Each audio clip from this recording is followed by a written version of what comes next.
Cold air started in the autumn, spreading down over North America, Europe, like a dome of cold water air. And it stood there into the spring and came back again, picking up pollutants into the atmosphere. And then you saw this beautiful color called Arctic haze in the late 50s because of these accumulations from Siberia, from Europe in that era. What happened in 2009 and 2010 was the break. You got this heating in the central part of the Arctic, and you get the outlet of cold air, just like you have today, coming down all the way down to Spain. You have the warm here and then cold. And you have just the same situations going on now. This is an average air temperature increase in the area from the last 15 years compared to the previous 30 years. And you can clearly see here the increase of the heat, mainly over the oceans, between Greenland and Baffin Island. That's where we have the huge increase in temperature in the Arctic. And of course, that is part of the reason for why we have the increasing melt of the sea, of the land, in addition to the heat in the ocean. So then we have the situation that the empire strikes back again, like I called it. People have seen now the feedback from the Arctic, the extreme weather, snowing in Washington in May, heavy rain in England a few years ago, fires, forest fires in northern Norway. It was absolutely crazy period a few years ago. And what we see here is this jet streams affecting southern parts, and we also see effects correlated to the monsoon in Southeast Asia is correlated to the ice conditions in the Arctic. And lots of several publications are out on that one. The Greenland ice sheet was more or less stable until the mid-90s. These are observations. This is in the previous release from AMAP. What was snowing on the top of Greenland, exactly the same, more or less running off. Then you can see how it started to increase. So when we released the SWEPA report in 2011, the runoff of Greenland was approximately 250 gigaton of water. What on earth is that? Well, that is 1 meter of water all over Australia. So this is increasing and continuing, and other glaciers, ice caps in the Arctic are melting. So the Arctic is today one of the main contributor to sea level rise, together with the temperature expansion of molecules, and that will continue. AMAP presented, the sea level rise estimate in 2011 was between 0.9 and 1.6 meter. Hardly anyone believed that figure when it came up because IPCC had just released and said 0.3 meter. But we had the new figures then from Greenland and from Antarctica. And we will see them when they are coming with the new figures. They are around a meter and above. And it's again, a sea level runoff from the Arctic will affect southern oceans. So the increase in the Indian Ocean will be 1.6 higher than the average. And again, don't be blind on the average figures. Look at the reality there and then. This is, and just one funny thing for many people. When Greenland is melting, Greenland will not have a sea level rise. Greenland will have sea level decrease because ice melting, the weight on Greenland is lower, and Greenland will come up. Black carbon, you had heard that already. Sources around the Arctic of black carbon emissions. Just want to point on this one. The main source in the Arctic is the emissions from oil fields, the flaring, and there you can see there's some, it's hard to see, but the big red to the far right is around the Russian sites. But the main source of heating of black carbon in the Arctic is the black carbon in Southeast Asia because of the heating in the atmosphere and the transport of the heat into the Arctic. So what we need is, we want actions on black carbon, we need global actions on black carbon and methane if you want to have the effects of a reduction of the temperature of up to 0.5 degrees by mid-century. Actions just in the Arctic will hardly have any effects. Ocean acidification. Arctic is going more faster than most of other areas to be acidic because cold water can store more CO2 than warm water. And when the ice is melting, you get more fresh water in. And when the ice is melting, you get more surface area available to absorb CO2. And then we have this huge amount of carbon coming out of the Russian rivers. All of this is making the oceans more vulnerable. The Arctic marine ecosystems are likely to undergo significant changes. And we are now doing a new study that we will report on what are the effects is on the socioeconomic, on the fisheries, And this is a figure from the first assessment we had in Arctic Climate Impact Assessment, where one predicted that fish, mackerel, will move north. When I grew up here in this area, we didn't see mackerel. It was up here. In 2007, mackerel was here, and last year mackerel was up here. So we see these predictions from OSEA is taking place. You can fish mackerel far, far north. And then it is, what are the effects of ocean acidification and temperature and other stressors? That's what you're looking into now in case studies around the Norwegian coast, in Alaska, in Baffin Bay area, to see what this means for the fisheries and for the local indigenous people, for their living conditions in the Arctic, and what they can export of fish from the Arctic. So this is a very interesting study that will be released. The first report will be in May next year. So how to adapt? It is not enough to mitigate. We have to start to adapt and plan the adaptation. So that's what we are doing this. What are the combined effects of all the stressors in the Arctic? We have chosen 3 regions looking into here, and they're looking for how can we prepare the local societies, the business, to prepare for a future that is totally different from what you have today. And that will also be released. And this is just to illustrate from the Chukchi Sea. This is today. Normally you have ice in this area 11, 12 months. And then you can see what the models predict, that when you're coming into around mid-century 30, 40, you have 2 to 3 months, shift from 2 to 3 months to 4 to 5 months without ice. Dramatic changes. And that will also have effects on the sea that is protecting the land from erosion. We saw a nice picture earlier. So some of the conclusions we can draw is that the Arctic temperature will continue to increase, both in the atmosphere and in the ocean, and thereby an increased volume of meltwater will come out of the Arctic and affect the global sea level. If Paris Agreement is achieved, that was trying to achieve 2 degrees or 1.5, unfortunately that will not be enough to stop the melt, but it may reduce the increase. Because an increase in 2 degrees, as I showed you, means 4 to 5 degrees in the Arctic, and that's a hell of water. Arctic will be different, the world will be different with what's happening in the Arctic. And into this, ocean acidification will continue and have effects both on the chemistry and the biology and the socioeconomy. So all of these new data you will listen to. You're welcome to Virginia next year. Thank you.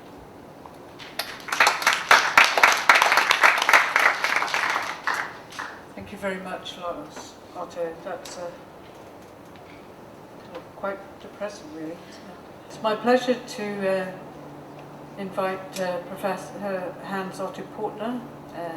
Hans is an eminent marine physiologist. He works at the Alpha Vector Institute, and this year he took on the challenge of the IPCC co-chair of Working Group 2 for AR6 and the Ocean and Cryosphere report. So Hans, you have the floor. Thank you.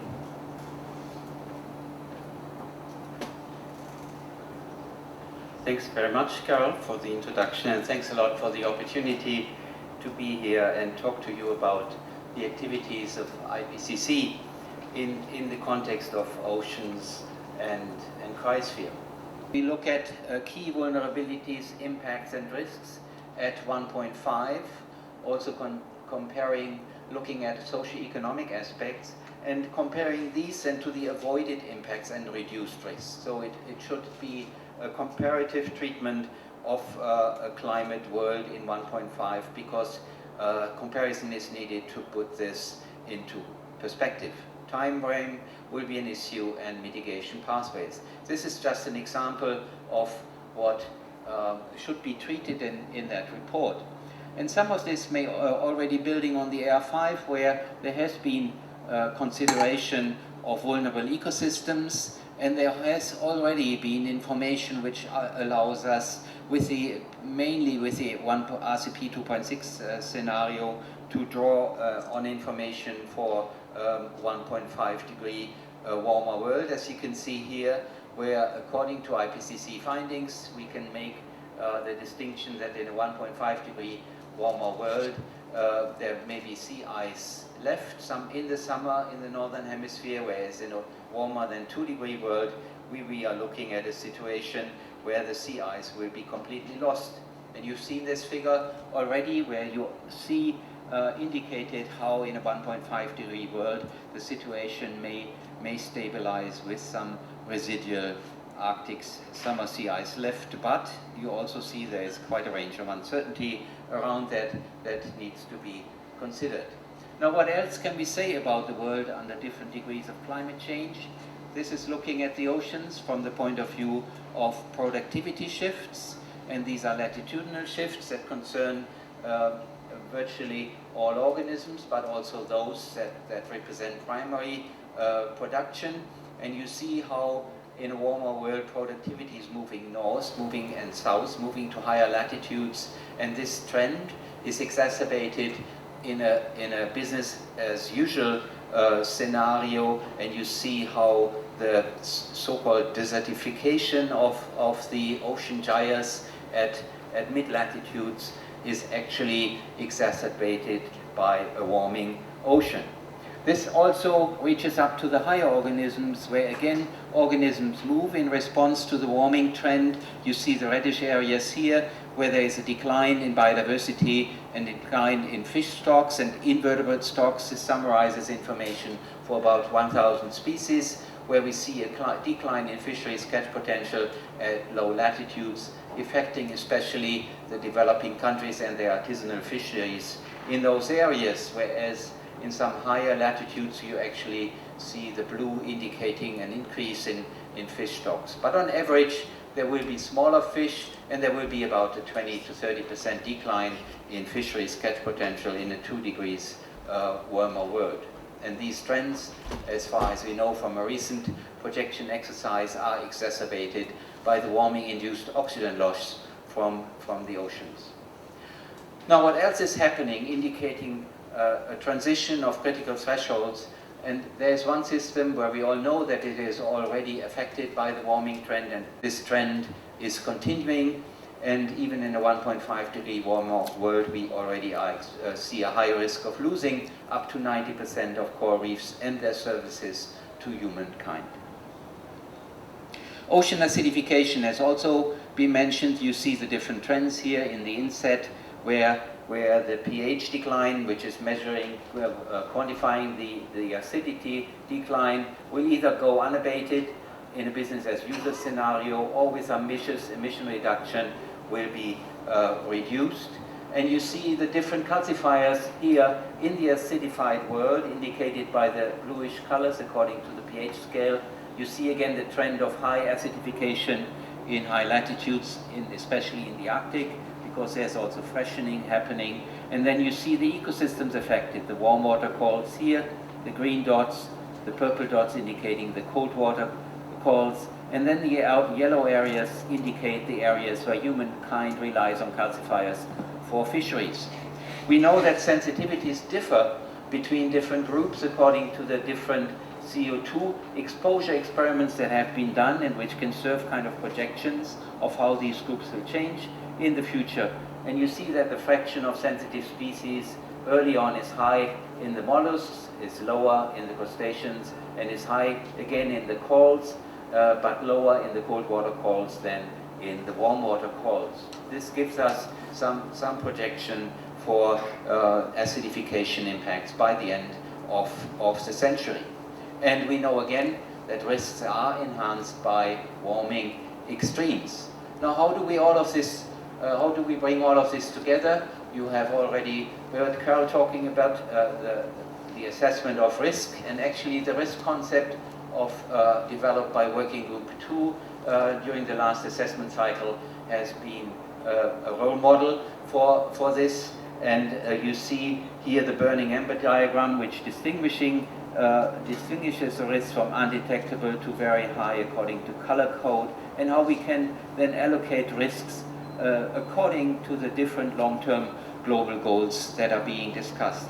And the natural systems actually play an important role in terms of developing that risk, developing a picture for those risks and the resulting long-term climate targets that we should go for.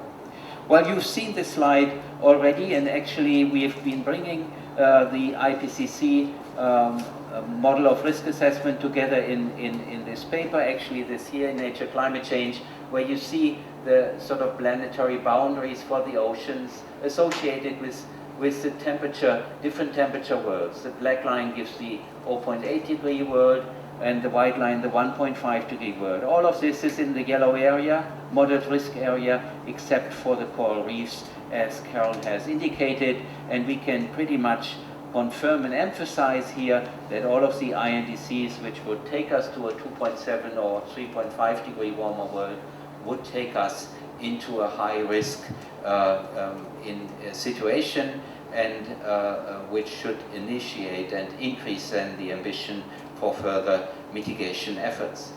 A final point, sea level rise to be addressed has already been discussed widely, so I may be able to cut that a little bit short. Just to say that in the last synthesis report, actually, we were assuming that in a 1.5 degree world, there could be sea level could be constrained to below 1 meter. But as already said, the contribution of the Antarctic ice sheet is likely underestimated. This makes an important distinction, and a recent paper by Strauss and al. Actually distinguishes the triggering of the ice sheet for the different scenarios, and you see different levels of exposure to sea level rise here according to these scenarios where different areas are more strongly exposed and certainly with increasing warming trends. There's a large uncertainty with respect to sea level rise. Even in a 1.5 degree world, we are not really firm about which level of sea level rise we will actually be reaching. But with this kind of consideration, we are coming close to situations from paleo findings which have been compared to the present developments where similar levels of high sea level rise have been reached. So there are high risk thresholds that we are about to transgress, and we need to say, certainly we need to take action. Adaptation is one action, is necessary and is occurring, but without ambitious mitigation, adaptation will not be sufficient. And this slide, which may actually, during this week, especially the left-hand side, may show how important this consideration actually is, that there is a science background in human behavior that needs to be considered when we discuss the societal inertia and the inaction in transformation. As part of this process, we need to strengthen the visibility of the ocean by its formal integration into the UNFCCC process, and as part of that we need to enhance and exploit the science basis of ocean-related solution options, like setting up of marine protected areas, identify limits to adaptation, consider blue growth and sustainable development for these economies. And with that, I would like to close, and thank you very much for your attention.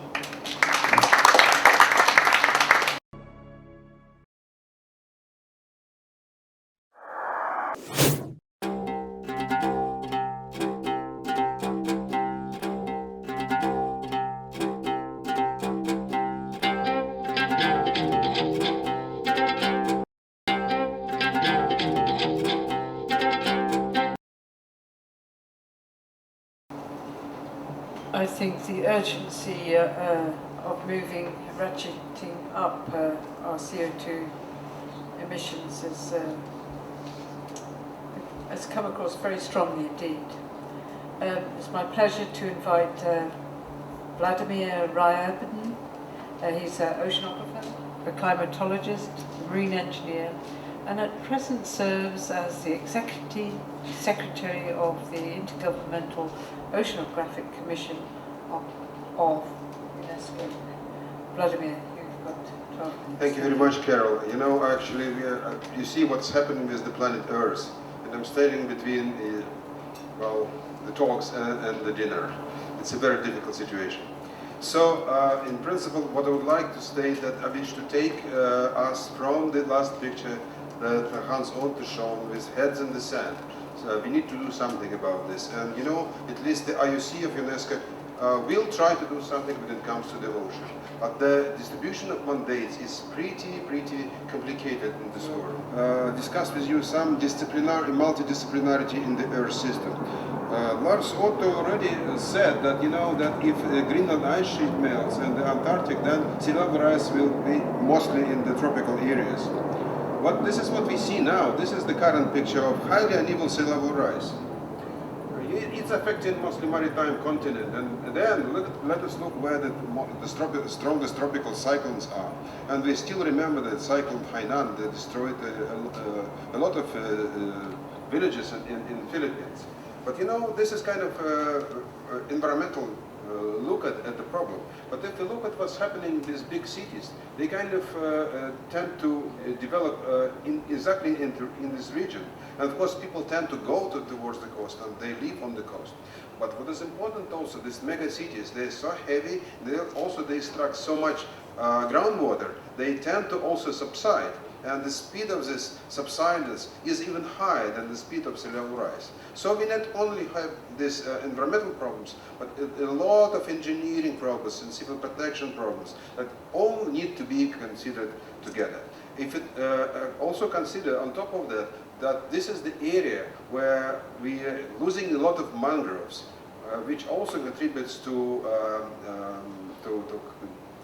increased carbon in the atmosphere, then we see there will be some really hot spots on the planet that we can shoot and have to react on. So, what can be done? In principle, and already Hans Otto spoke about this, the CMIP experiments and also Lars Otto used those experiments are highly influential and highly informational. Because you know, they are done with the Earth system models, including the couple ocean atmosphere that driven, most of them by emissions of greenhouse gases, and they are able to provide this good guidance on the physical part of the climate system, also on chemical part of the climate system. With that, it is possible to at least see what is going to happen with large marine ecosystems. So this is a very good instrument for driving management. But of course, on top of that, we have highly developing, fast developing observing system in the ocean, particularly also when it comes to physical domain, much less when it comes to biological, biochemical and ecosystem domain. But we are also going in that direction. Observations are incredibly important for understanding what is happening, for driving science, and enabling the models as well, because they have to be tuned using best observations. So with that, it is possible, I think, to use the CMIP experiments that produce so-called IPCC climate predictions for at least mitigation scenarios for managing the ocean better. Now, of course, the perspective is that we will turn this into truly Earth system models that also include economics, include regions, include industry. This is where the current science is going. But we are not yet there. But at the same time, we need to imagine that with this type of science, there will be more transparency in the world, more ability to check what is going to be according to certain decisions. This will be, I think, in the future, the mainstream development of Earth system science. So there are different communities that are dealing with this. Of course, there are scientists, just general people, governments, private sector. I'm presenting here facilitators or enablers. They may come from non-governmental organization. In my case, this is an intergovernmental organization, the Intergovernmental Oceanographic Commission of UNESCO. So what we actually can observe in terms of this zoo of different acronyms of different agencies and different groups involved in ocean governance. So this is that value chain that comes from ocean research, then goes through ocean observations, generate certain data, and this data are used in two modes. In real-time mode, they're used for providing certain services, meteorological, for example, predictions, and of course they're also used in delayed time mode for producing certain assessments, like an MPC assessment, like Hans Otto was presenting. And of course this comes to societal benefit. If we then click again, we will see how this diagram is populated with different groups, projects, and programs. So we are actually nearly everywhere, the Intergovernmental Oceanographic Commission. We are sponsoring some organizations, we are contributing to the work of some of them, we are communicating with others. So one of our staff produced that picture Kirsten Easensee, of a lot of projects that we involved with, including Global Ocean Observing System, including World Climate Research Program, the Blue Carbon Initiative. So we are basically a governmental think tank that produces some initiatives that are most important for governing the ocean, for understanding what is happening, and I hope very much that this is useful also for decision making. And indeed it's really driving certain processes. But we already have some frameworks that may help us to process scientifically based information and come to good decisions. So these processes are reflected in certain frameworks. Of course, we should start with the Agenda of Sustainable Development, Agenda 2030. We have now the historic climate agreement achieved in Paris. We have also accelerated modalities of action for small island developing states that are very strongly affected by climate change. We have also the new Sendai framework for disaster risk reduction post-2015, and there is a constitution for the oceanographers, United Nations Convention of Law of the Sea.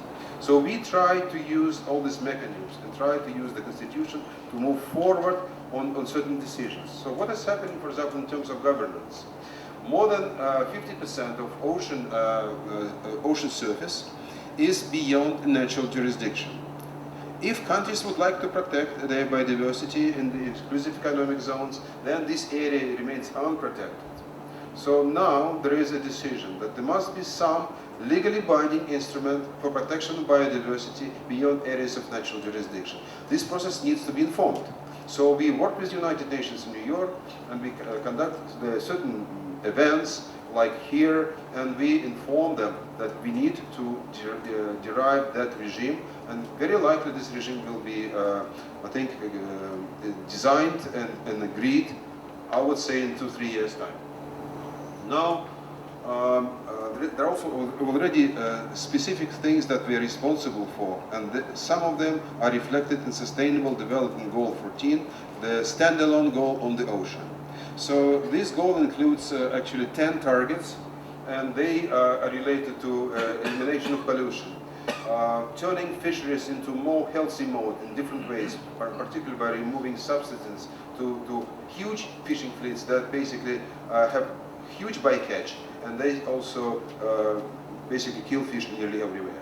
So we need to also increase the area that is protected in the ocean, and we have to do it well, less politically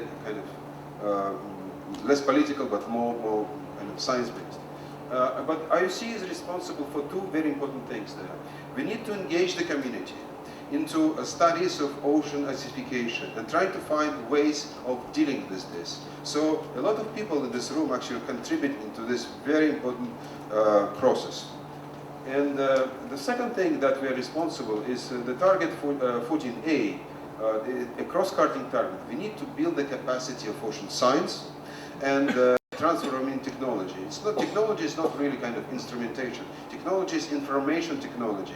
Databases, the ability to process data, include models, take results from the models. So we try to do this, and we actually one of those organizations that explicitly mentioned in all these targets that our criteria are going to be used for that process. This is really important, to move science forward, to address cutting edge requirements of science, at the same time creating such conditions that developing countries can benefit from the science and contribute to its move forward.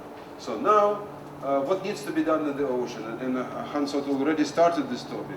We need to improve, still improve integrated coastal zone management. We need to, again, improve maritime spatial planning. We need have a new regime beyond areas of natural jurisdiction. We need to have scientifically based marine protected areas, increase the surface of these areas, and enforce that these areas shouldn't be touched. There are some means of do so. And of course, we need adaptation and mitigation. Everyone understands we really need this probably the most to save the planet from increased CO2. What are the ways of doing so? We need to engage the potential of private sector. Blue economy is probably the most promising economy and very stable. So we need to engage that sector also in adaptation and mitigation. And of course, we need to create literacy in people and kids so they know what to expect into the future. So, once again, for that, we need to increase the capacity, and we are actually measuring capacity. For the first time in history of ocean science, we are going to issue a report that measures the capacity of science. Infrastructure, investment, interest, gender balance, topics. So this is the substance of the Global Ocean Science Report that we unveiled at the Sustainable Development Conference of Sustainable Development for the Ocean in June 2017 in New York. And we have to develop the network of knowledge. For that we need policies. We have open data policy. We create networks of scientists, of knowledge, of best practices, of data information. We also create technical means of dealing with that. So what is also important that we have some guidelines on transforming technology that are developed by OEC, and with that we hope to help developing countries to be really key players in this process. And this is my concluding slide. You know, I think several years ago, and I think it was particularly true in 2009, when all the science was already there, but the COP in Copenhagen didn't agree on anything. So then scientists started to think, what is the problem? So how we communicate our science? And the model that was used till that time was kind of linear. Science was the truth. Truth would speak to power, to governments, and governments were supposed to listen and take action. This didn't happen. So now there is a much better understanding of that the process should be not really linear, bottom-up. The process should be kind of much more complicated. Scientists should really act as owners, brokers of that information. There is some responsibility attached to knowledge. Lars Otto, Hans Otte, everyone here spoke, and we know more or less with certain certainty that what is going to happen. We need to communicate this. If we don't do this, the world will be in big trouble. So this is the model. This model is not non-linear, and I think this co-design with governments is the way forward. So we speak to governments, governments speak to us, then there is a common understanding achieved. This is how we probably can move forward, also in the climate domain, in ocean protection domain. And you know, this is much more than that. Lars Sotte presented to you the dramatic situation in the Arctic. But you didn't say that even the ozone hole was emerged during several years. So such things may also happen. So the world is really complicated, multidisciplinary, and we have to have mechanisms to address this complexity. Thank you.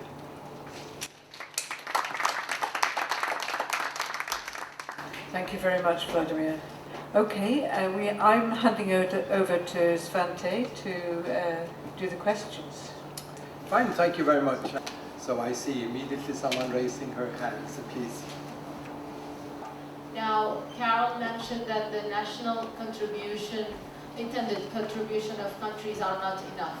I would like an elaboration by the panelists on this question. What is the right national contribution, the intended national contributions that should keep us away from higher rise in temperatures and acidification and other ripple effects of climate change? Actually, there is no alternative, of course, towards tightening the contributions. But I just wanted to comment on something that hasn't been touched here. The order of events in the Earth system is very important. If you release all the carbon almost immediately, then you will engage a lot of natural feedbacks in this system, and it will be much more difficult to have. You will have much higher negative emissions to compensate for this. So everything that is possible to do now, in terms of blue growth, in terms of using blue carbon, every contribution that we can do now will probably pay off if we can just make it. So we have to start now. And protruding on this, it takes us into a more risky world. That's the only thing I know. The rest is for countries, for contributions. But I also think that IPCC has demonstrated very clearly what is required in terms of emission reductions in order to achieve both a 2 degrees goal and 1.5 degrees goal, and now we get further information on the 1.5. But I think how that emission reduction, of course, is turned into INDCs or NDCs, then that is what this negotiating process is. But they have to sum up to what is required according to following at least a 2 degrees pathway. That's my own personal reflection on this. Anyone else would like to address that question before we go on to the next one? Yes? Sure, just Bill, to please. add a point on the question of INDCs. If you look closely at the most recent IPCC assessment report and other subsequent publications, you'll see that the scenarios there that limit warming to 2 degrees, and certainly the scenarios that limit warming to 1.5 degrees, involve not only very rapid reductions in emissions of greenhouse gases, but also carbon dioxide removal, the actual removal of large quantities of CO2 from the atmosphere. And frankly, I think this is something that needs to be much more highlighted. I think it should have been much more highlighted in the recent IPCC assessment report. And part of the reason I mention that is that, in my opinion anyway, the amounts of carbon dioxide removal that are invoked in these scenarios are something we simply don't have the know-how, the means to do. I frankly think it borders on science fiction. Thank you. I popped into an economics side event, and they were discussing NDCs and the cost of implementing them. And my take-home message from that was that it is expensive, but it's more expensive, it's more costly to put it off. The cost of not doing anything. So the longer we put off reducing the emissions, the greater the expense will be. But of course, that's the expense of actually reducing CO2 by various means. But the expense, the ecosystem expense of not doing anything is going to be huge. That will come a little bit further down the line. So we need to invest now to save an awful lot of money later, and not just money. Could I just say thank you to Philip Duffy for mentioning something which should have occurred in all our discussions, which is a reduction not only in emissions. We are prisoners of the UNFCCC talking about emissions and temperatures as criteria. We should really be talking about concentrations, difficult though it is. It's concentrations at that level going up and up the whole time, which are the root cause of all our troubles. And we should be taking more seriously not what is called negative emissions, which is a business-friendly way of using carbon from plant life to make fuels. We should be talking about the physical and chemical and phytoplankton perhaps removal of carbon dioxide and its sequestration for quickly, so we bring concentrations down to the safe level, which we all know is 280 parts per million. So thank you, Philip. Judy Saul, it's Mother Channel television on the internet, and I filmed a fish crime conference last year, and the same conclusion we came to is more or less got along the lines where Vladimir was going with what he was saying now. And it put an idea into the conference's head that there was so much area beyond the boundaries of the seas, the seas that belong to countries, that it's sort of like open season to all the worst ruffians on the planet. And there were so many terrible crimes happening out at sea, not only on the fishing level, but also on many other levels as well too. And that there was no jurisdiction of what happened there because nobody knew in which area particularly. You just see sea, you've got no proof of anything happening. And I love the idea that you put forward, Vladimir, and I want to know how you would think of getting this started. You know, we need a world that is ruled by reason. We don't want a world anymore that's ruled by clowns or vested interest. And the vested interest problem is the thing that's killing everything. And how would we put forward an idea where the scientists, the people who represent at least the top information that's coming in at the time for all the different facets of reality that we all deal with, should be the ones who lead the way. We've got the wrong leaders. How would we get the sea becomes a maritime country, one country, because it has no boundaries, no borders, and become where you guys are the ones who dictate what happens there, and everybody participates. Again, I love that idea where everybody, but you know, it's something that belongs to everybody, where there is no overriding one country running everything. Thank you. I didn't really hear any concrete question. How would you start something off? Okay. It's something very drastic, but this is the time for drastic stuff. Okay. You know, the ice is getting thinner, and I feel that I'm on that ice at the moment. So, in principle, I would like to state that indeed a lot is about education and generating values in young people. I think we all do, but the young people should be getting that education and values that will help them to survive and save the world. But indeed, scientists should speak up, and if they know what is going to happen, it is their duty, and I stay for that.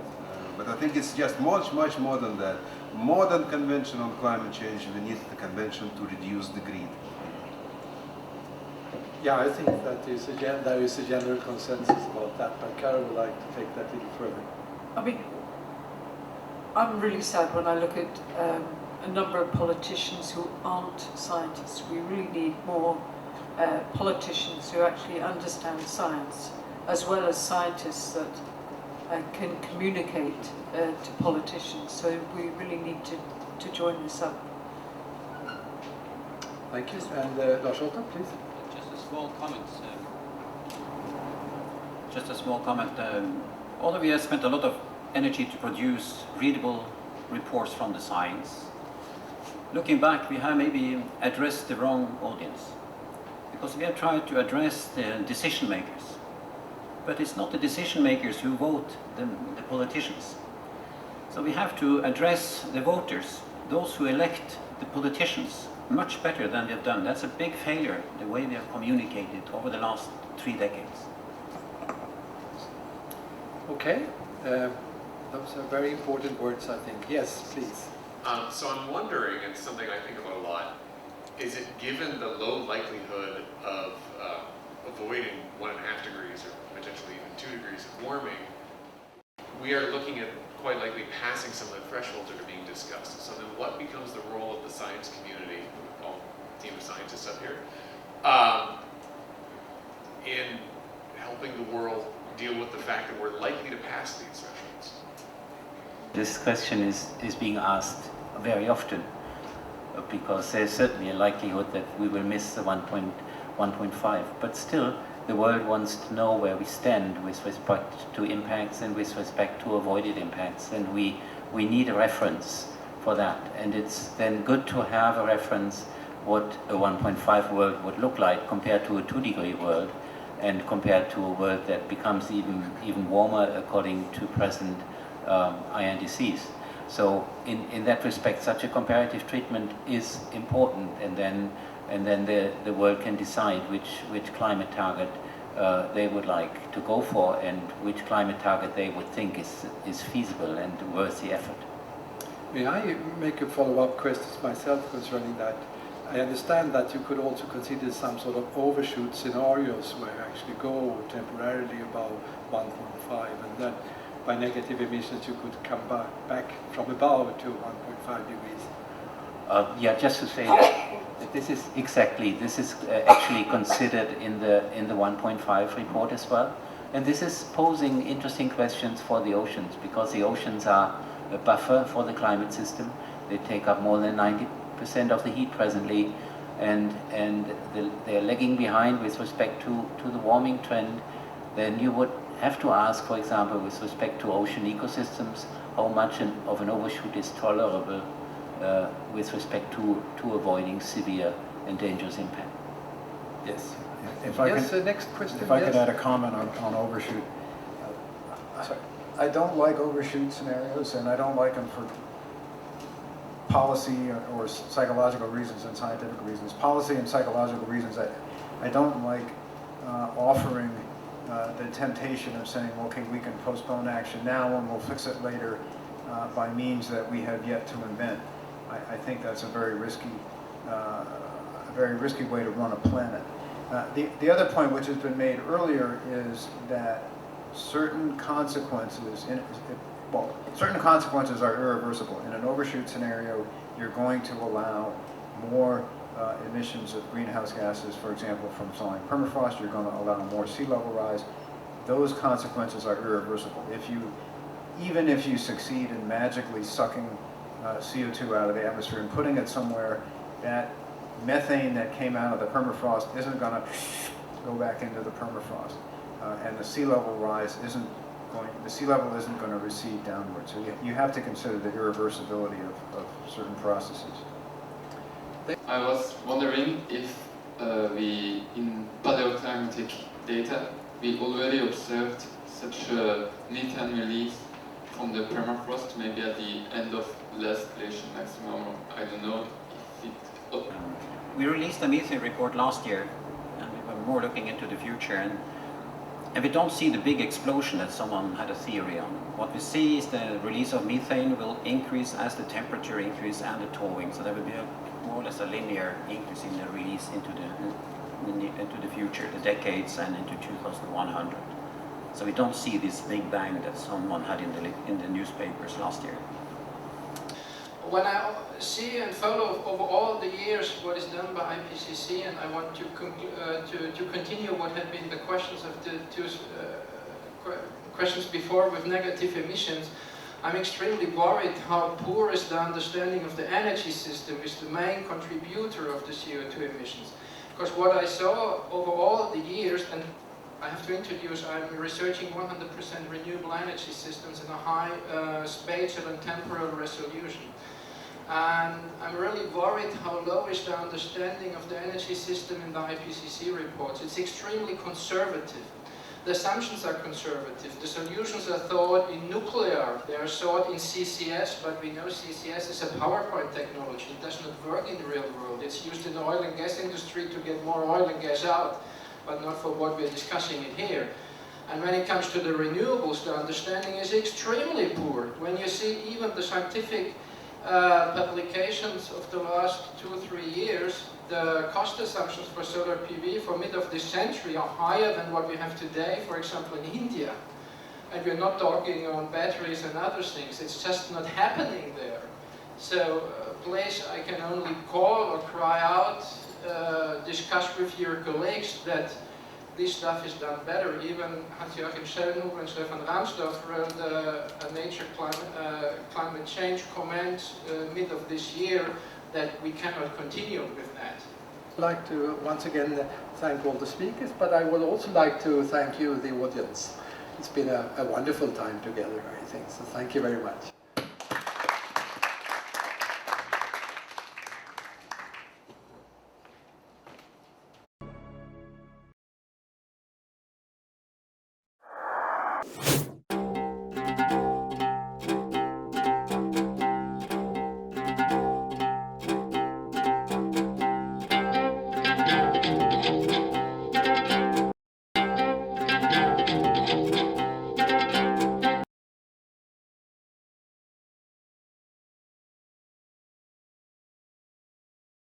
Work, but we have superb examples, for example in Bangladesh, helping with the early warning system for floods.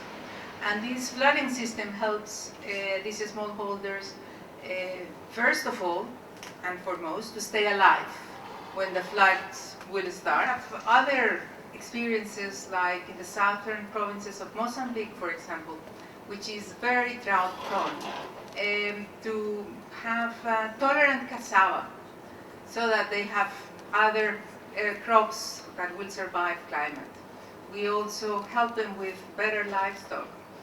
In Nicaragua, for example, we managed to get them to change a little bit their traditional coffee planting to get into cacao, because in some areas, with the changes on the rain patterns and the raising the temperatures, they will not be able to continue growing coffee. So like that, we have thousands of examples of what IFAD is achieving. But what is true is that for those smallholders that are so vulnerable and so poor, they really need concrete action from all of us. So it's important that we continue in our own different ways to provide that financing that the partner organizations require at the ground, at the local level, to really make a difference. And we have the press here, the media here, because we need the media to help us spread the message of how important these smallholders that sometimes seem voiceless to really have a voice worldwide saying we need your support to adapt to climate change, and we need it now, because without it we have no way to survive. And now I would like to invite my colleague, Khalida Boussar, who is the Regional Director for the NEN region, where we are located right now. Yesterday we have been with some of you to visit a project in Morocco, and we have seen how sometimes small activities can help to transform the rural societies. We have seen like goutte à goutte, drop, je sais pas comment on dit en anglais. Drip irrigation, I should know. Drip irrigation has transformed the society. We were there, well, they had, it was an arid land, they were facing, drought, and the mountains, the melting, the melting snow from the mountains were stopping in summer. They would not have any irrigation. So with our system brought also with our climate change financing, we were able to grow more olives throughout the year. Then they brought new varieties, diversification of crops. This was done with the youth, with the women. So through that, not only we helped young people to settle back in their regions, not thinking about migration. Here in Morocco, for example, I can tell you that young people in Morocco are willing to migrate 5 times more than others in other regions. So there is a good incentive. Also, thanks to the support of ASAP in other countries, we have to give a voice to women through organizing them, by giving them access to finance, to new technologies. So the financing that we receive for ASAP, also from the GEF, helps us to transform the rural societies at different level. But also one very important element is the sustainability of our activities. If we don't have this climate change, this environment dimension, whatever will happen after just a drought or a flood will vanish in vain. So I think it's very important to mention that. In this region, I'm director of the Arab region, you show love through food. And when we started this initiative, I think it was started in Morocco. Yes? Yes. Yes. And it enabled us to show concretely how with small things and through food we can convey the message more simply and more forcefully. And this is also thanks to Brian and his team. When he started, we thought it was a crazy idea. Now I can say that. I think maybe I can also thank the chefs that accompanied the process. Partnering with the Italian Michelin star Master Chef presenter, Chef Carlo Cracco. He was with us last year. He's not here this year, right? We cooked Somner Kako and Cambodian curry dish to raise awareness of the impact of extreme weather events on rice paddies in Cambodia. And briefly, for those of you who don't know Amal, and Amal, by the way, is a name in Arabic that you can name both a man and a woman. It's for the two genders, and it means hope. And our mission here is to give hope to women with difficulties. And the purpose of Amal is to grab those girls looking for a job who couldn't find a job and train them in the food industry.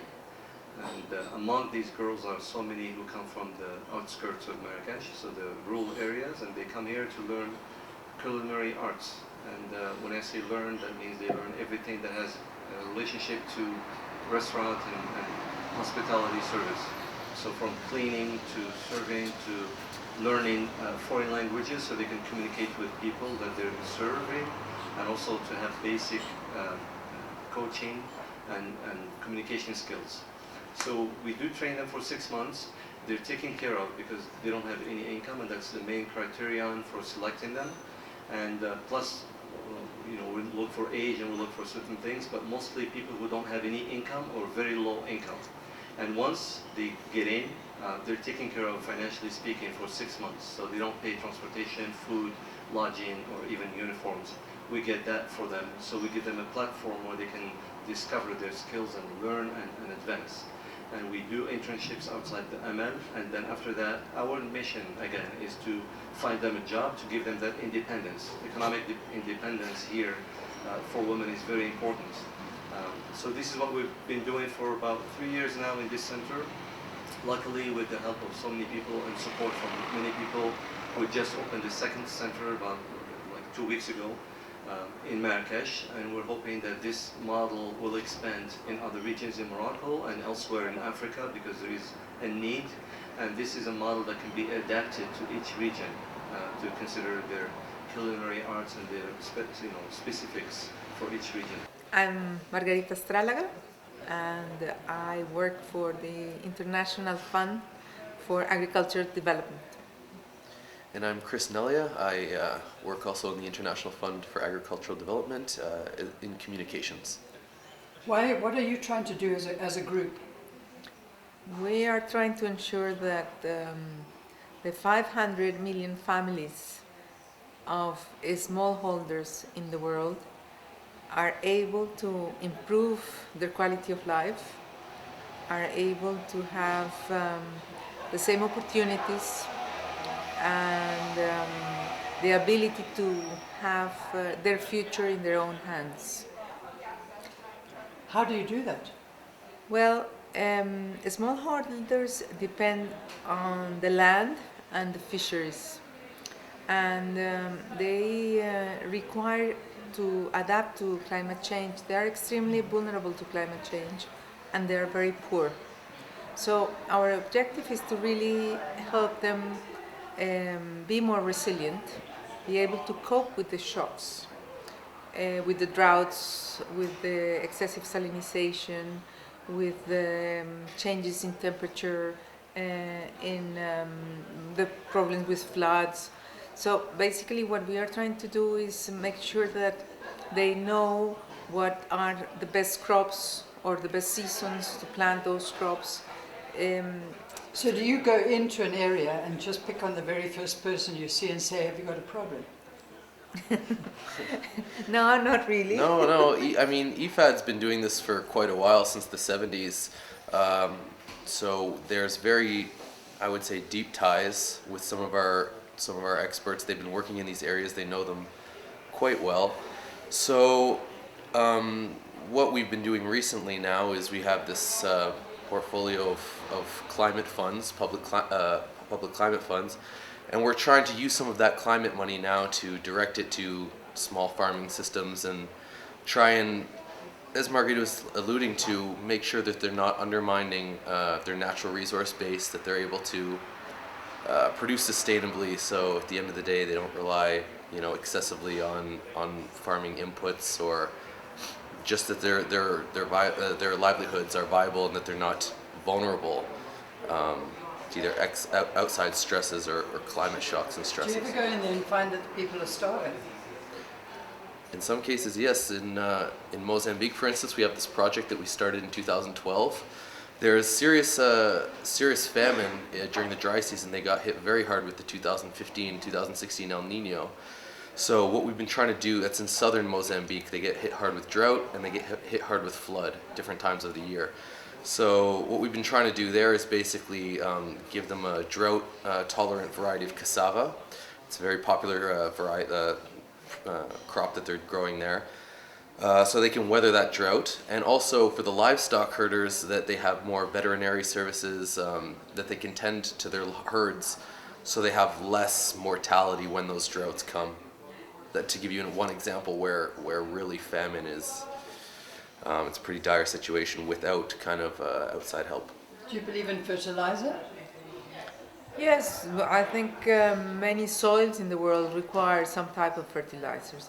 But we have made a lot of progress in organic agriculture as well, and using the same fertilizers that they themselves generate is feasible.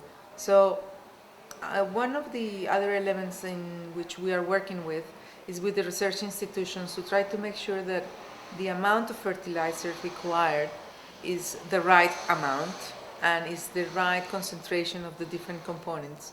Because part of the problem we had is that when the smallholders don't know how much and what they need, they use everything, whatever they sell to them. So now we are working with the ICRAF Center, Research Center in Kenya, to test the soil type and match that with the kind of crop they want to plant, and then decide for that type of soil what is the ideal combination of input that you need to really rationalize the amount of inputs they are requiring. So we are making progress. In some cases, you need more than others, and it really depends a lot in the state of your soils. So we are also working on conservation agriculture, making sure that the soils are being restored and recovered. It takes time and it's not easy because there have been so many years of over-exploiting the soils with no management that it requires also patience. They also have quite a habit of keeping the ground swept. Exactly. Which is, of course, very hard to stop them from doing. But I've also had to try to teach them that too. Yeah, that's exactly what we do in conservation agriculture, because we cover the soil as much as possible with the same sort of plants they are growing, they are feeding their livestock, and then the rest is being used to cover the soil and make sure that we can keep the humidity. Do they make their own fertilizer? In some cases they do, in some others no, so it's also part of the process, and the advantage of working like we do with cooperatives, with small groups of organized farmers, small farmers, because then the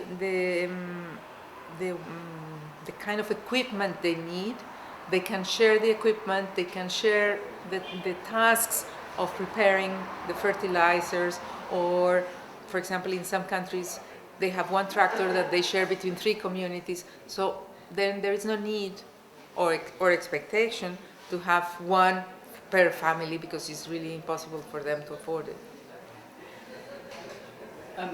Do you actually go into the field yourself, Margarita? Yes. It's yesterday, no? It's a great experience because it really helps you remember why you are doing what you are doing. When you really see the difference, when you talk, for example, in Uganda, when some women in one of our projects with the pig slaughterhouse, when the women were saying to me, and you know, your project has helped us reduce home violence. What violence? Home violence, men violence, gender violence. And I said, what does our project have anything? Why does the project has an impact on home violence? I couldn't understand the link.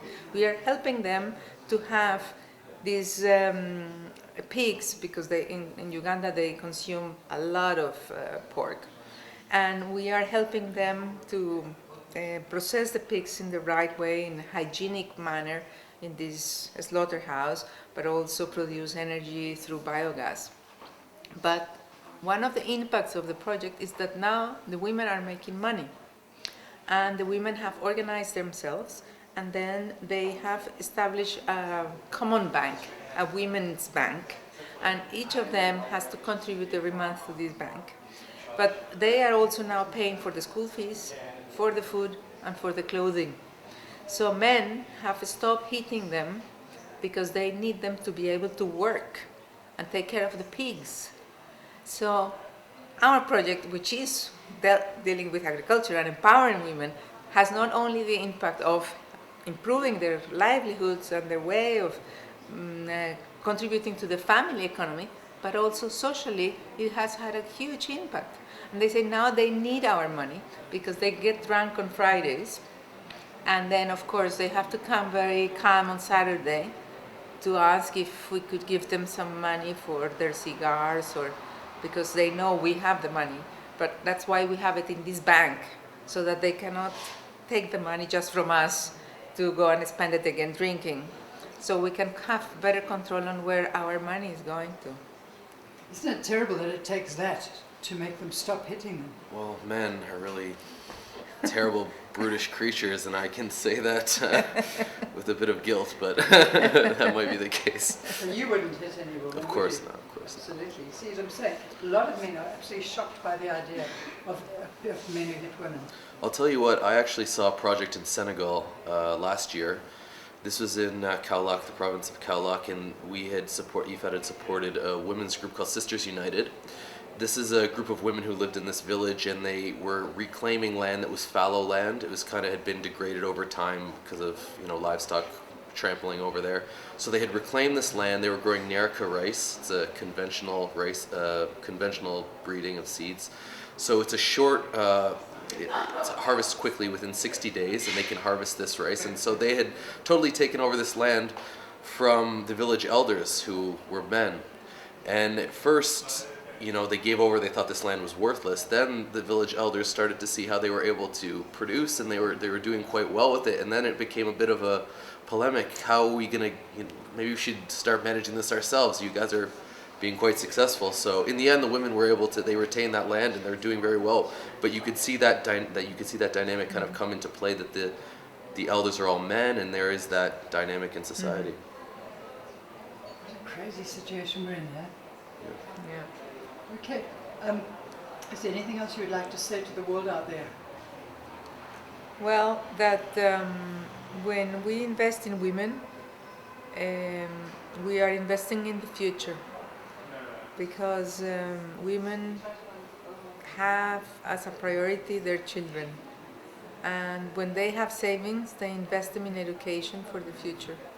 So we need to make an effort to ensure that women have better opportunities, have better access to land and to financing, because in some countries they have no right to own the land, even if they work the land, and they have no access to the financial system, to the banks or to the credit. So we really have to make an effort to help all these women around the world that want a better life for all the young generations. Chris? Yeah, I would echo on that. I think that you'll never achieve social justice, real social justice, if you're marginalizing 50% of the population. In some cases, women represent more than 50% of the agricultural labor. So I think that's absolutely key, no matter what you're talking about. If you're talking about, trying to make the farming more sustainable, if you're trying to make it more economically productive, you need to be involving women. That's for sure.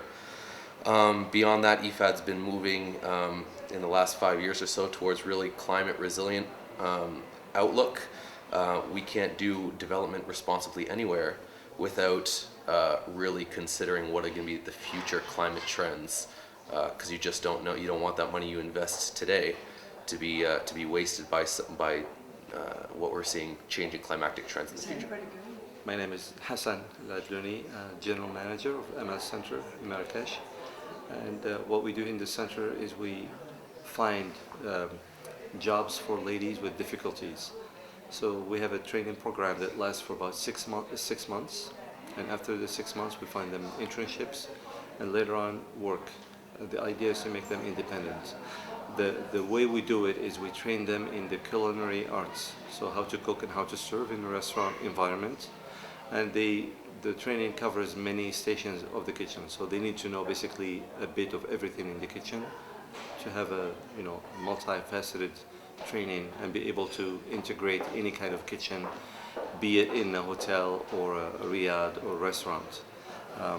So far we've had 118 ladies go through our program.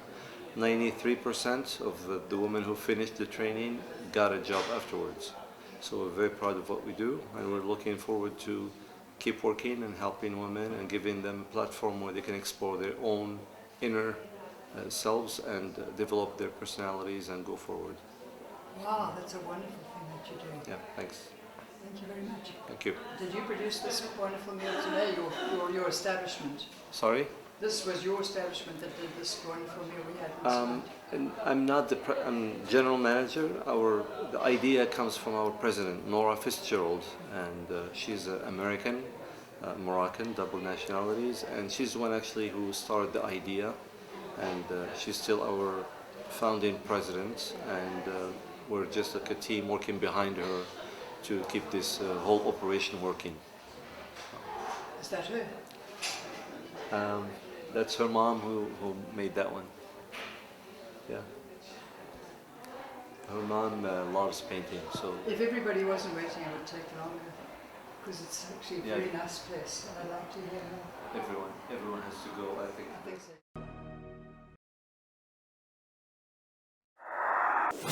Have about a few minutes each to give overview statements, and then we will open for questions. Thank you. Okay. Good morning, everyone. My name is Naoyuki Yamagishi from WWF Japan. I'm going to talk about the importance of the so-called facilitative dialogue in 2018. Let me start from the slightly big picture. We all know that the Paris Agreement is provides a good framework, but the NDCs are not really great. I mean, ambition in NDCs are not really great at this moment, and we need to fix that. So the Paris Agreement prepared a good framework for this, which is the 5-year cycle of improvement, and the first of that opportunity comes in 2018, and that is called the facilitative dialogue, where parties are supposed to take stock of the collective progress towards the long-term target expressed in the Paris Agreement, and that information should inform the next preparation of the NDCs, which has to happen between 2019 and 2020. So we need to have a good 2018 facilitative dialogue. The problem is COP22 here hasn't been discussed this issue so far, because it doesn't have any official agenda item on that at this moment. So we need to have this conversation, because the paragraph in the COP21 decision from last year only has, on this particular issue, only has one paragraph. And one paragraph is not enough to have a meaningful dialogue. We have a risk of having just another talk shop in 2018. And if we cannot have anything more than that, that's going to be a failure. So we need to make sure before getting into the 2018, we're going to have a meaningful discussion about how this 2018 facilitative dialogue should be done. And for that purpose, this COP is also important. And we have seen, there are two good signs about it. One is that some small island states have been proposing to have a conversation on this issue at this COP. So that's one good sign. And also, I think some of you have seen it, but the presidency proposal about the possible COP and the CMP1 decision includes actually one line which talks about the facilitative dialogue in 2018. So there are some conversation going on about this facilitative dialogue. So we expect that the serious conversation is going to happen next week when ministers are coming. And we expect at least have a decision from here to call for inputs on how this 2018 dialogue should be done by the next year. So that's the kind of expectation we have. But let me stress again, this is a very important issue which hasn't been discussed seriously so far. Thank you very much. Thanks, Naoki. Now we'll hear from Teresa. Hi, everyone. Thanks for coming. So ActionAid is just launching a report right now. Many of you should be receiving it in your inboxes, hopefully soon, within the next few minutes. The report is called Hotter Planet Humanitarian Crisis. We're bringing it to attention here in the COP because it's actually really quite shocking that in the year immediately following the huge fanfare of the Paris Agreement, the world has basically been largely silent about one of the biggest ever global climate emergencies. It's been such a contrast between the Paris celebrations and the ignoring of this actual climate crisis. 2016 has been an incredibly surreal year for climate change. You know, we've just passed 400 parts per million of CO2 in the atmosphere. We've had what will almost definitely be the hottest year ever, because September was the hottest September ever. For 17 months in a row, each month has set record as the hottest month ever. August was the hottest ever month. And that was actually 0.17 degrees hotter than the previous hottest ever August, which was in 2014. So we can see this incredibly fast escalation of temperature and heat happening all over the world, and it's having consequences. And we need to recognize that climate change is having impacts, and we need to address it here in the COP.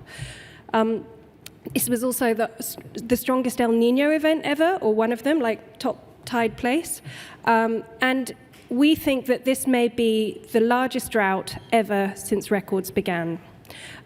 We've come to that conclusion because 2015 had 30% of the planet under drought conditions.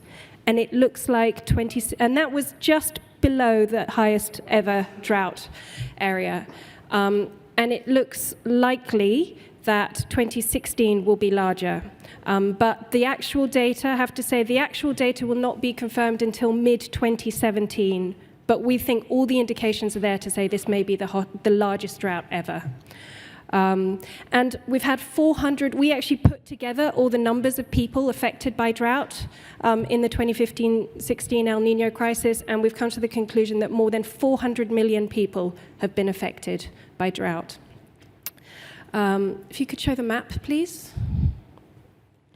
So there you get a sense of what's really been going on in the planet and just how shocking it is actually that it's been ignored. Sorry that the font is a bit small, but you can see it later in the report in more detail. But to unpack that a little bit, I mean, the statistics from this year are really quite insane. Southern Africa has experienced its worst drought for 30 years, Ethiopia for 50 years, Brazil, worst drought for 80 years, Vietnam, worst drought for 100 years.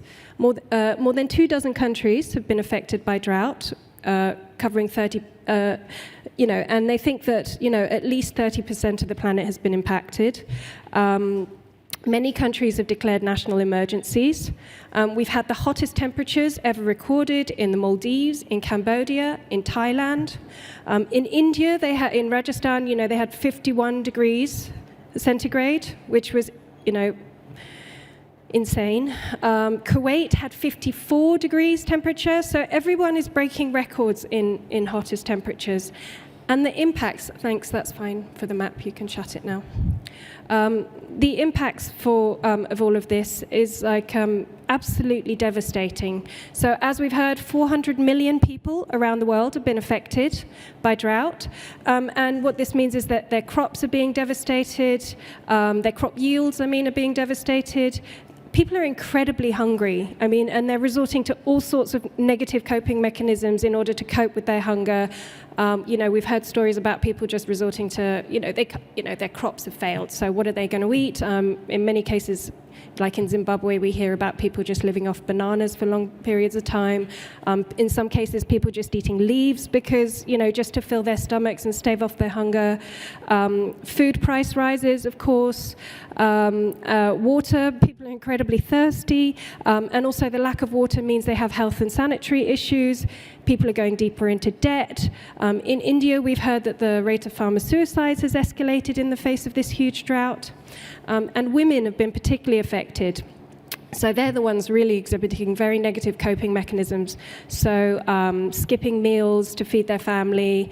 In many cases, we hear about women walking several hours every day in the hot sun with no water in order to go fetch poor quality water for the rest of the family. And if they don't find it, they have to come back and try again, go several days trying to find water. To bring back and carry it back under hot sun. Girls are dropping out of school because the family either don't have the means to pay for the schooling because they've lost their income, or because they need the girls to go walk and carry water. Child marriages are on the rise, we hear, and in several countries we heard that women are resorting to sex work in order to feed their families. So you may have heard that El Nino is over. Well, the El Nino crisis is not over, because even though the phenomenon may have come to an end mid this year in June, the impacts are still being felt and may continue to be felt up until June or July in some countries in 2017. And that's because, of course, the time it takes between the rain finally coming and the time it takes for the crops to grow. So particularly southern Africa and parts of Eastern Africa, particularly impacted. Up to 60 million people still need food aid for the next few months. So there's actually a $3.1 billion humanitarian gap to fill somehow to keep people fed for the next few months. So the role of climate change in all of this, people have been largely ignoring this because El Nino is, known to be a natural cyclical weather phenomenon. So people assume it's a natural event and nothing to do with them. But it's clear, actually, scientists have been looking at it and they've come to the conclusion that actually the effects have really been ramped up by climate change. The World Meteorological Organization has been made very clear that the high temperatures here may have been increased by El Nino, but the underlying cause is absolutely climate change. NASA's Goddard Institute said that 2015 would have been the hottest year ever, even without El Nino. And the UN OCHA, Organization for Coordination of Humanitarian Action, says that climate change has intensified the impacts of El Nino. Other scientists have looked at all the models and come to the conclusion that El Nino climate change is causing El Ninos to happen more frequently. So big El Ninos, big events like this to happen more frequently. And in general, this is uncharted territory, the interaction between climate change and El Nino, but it seems to be playing out very clearly this year.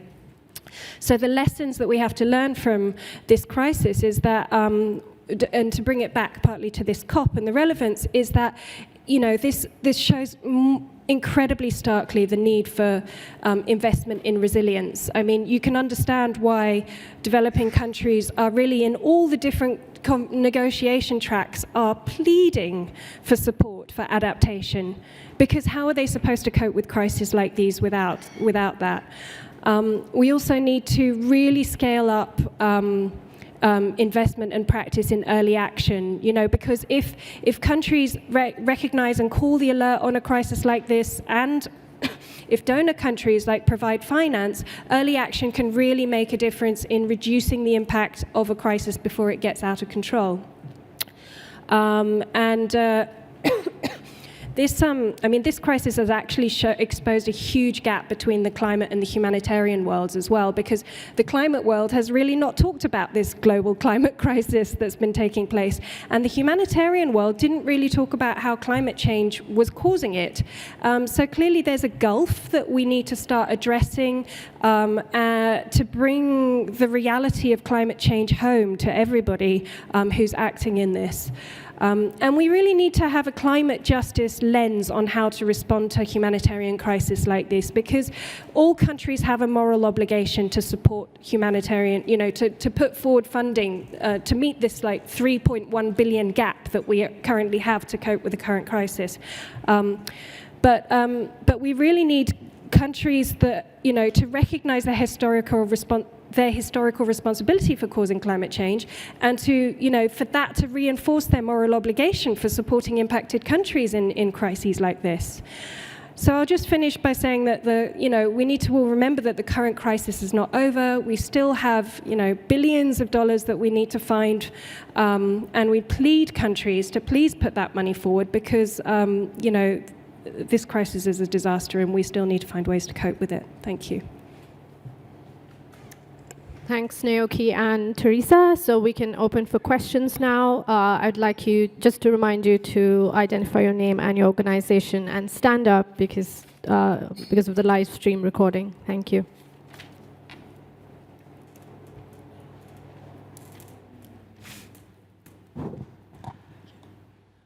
My name's Judy Saul. I'm from Mother Channel Television and Cape Town TV. I'm always amazed at the fact that no matter how desperately bad things get, that we always still boil it down to money. when meanwhile we know that the money is basically the plaything of those who've caused the problem in the first place and raped our seas and forests in order to make it. So the hope of trying to end this by only getting money seems to be a bit of a daft solution. In the end, money is a result of human activity. And I think that maybe shouldn't we start to think of just using our human activities in the correct direction to try and address this, even without the money? Teresa, would you like to take that question? Basically what you're saying is the love of money is the root of all evil. I think that it's an interesting principle, but in practice, if you are a community, if you're a family in Zimbabwe desperately needing to eat, and there is so little food available, and the food that is there is incredibly expensive, and you're not the one that caused the problem, then this is what humanitarian agencies are for, to deliver food from parts of the planet that have them and trying to make sure that people can eat when they need to. And money, I'm afraid, is necessary for that. And we can't really avoid that. And I don't believe that we can ignore the money issue in these climate negotiations, because we have huge parts of the planet that have done very little to cause the problem of climate change and yet are being impacted most by its effects, and are also expected to solve the problem. And yet they're not the ones that cause the problem in the first place. So it should be the ones that have caused the problem in the first place that should use the financial benefits that they've reaped from all those years of industrialization in order to cope with the impacts that aren't necessarily on their own doorstep, but they need to recognize their responsibility to share some of those gains to those parts of the world that are impacted. We have a question here, the gentleman in front. Thank you very much. Excuse me. Michael Igo with DevX. Going back to the money issue, sorry. It seems like a lot of the discussion of adaptation finance in general is still sort of a discussion of hypothetical funding needs, and you're here sort of presenting very real current impacts.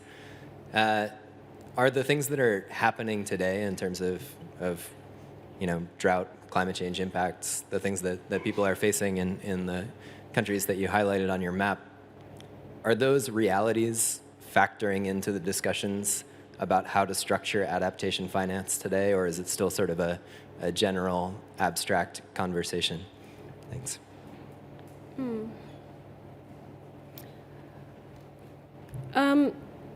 That's a good question. I would say yes, they are happening at national level. Like countries that are vulnerable to climate change are all developing their national adaptation plans. Many countries put forward adaptation planning in their INDCs before Paris. And so countries themselves are getting increasingly aware of A, how they're impacted, and B, what they have to do.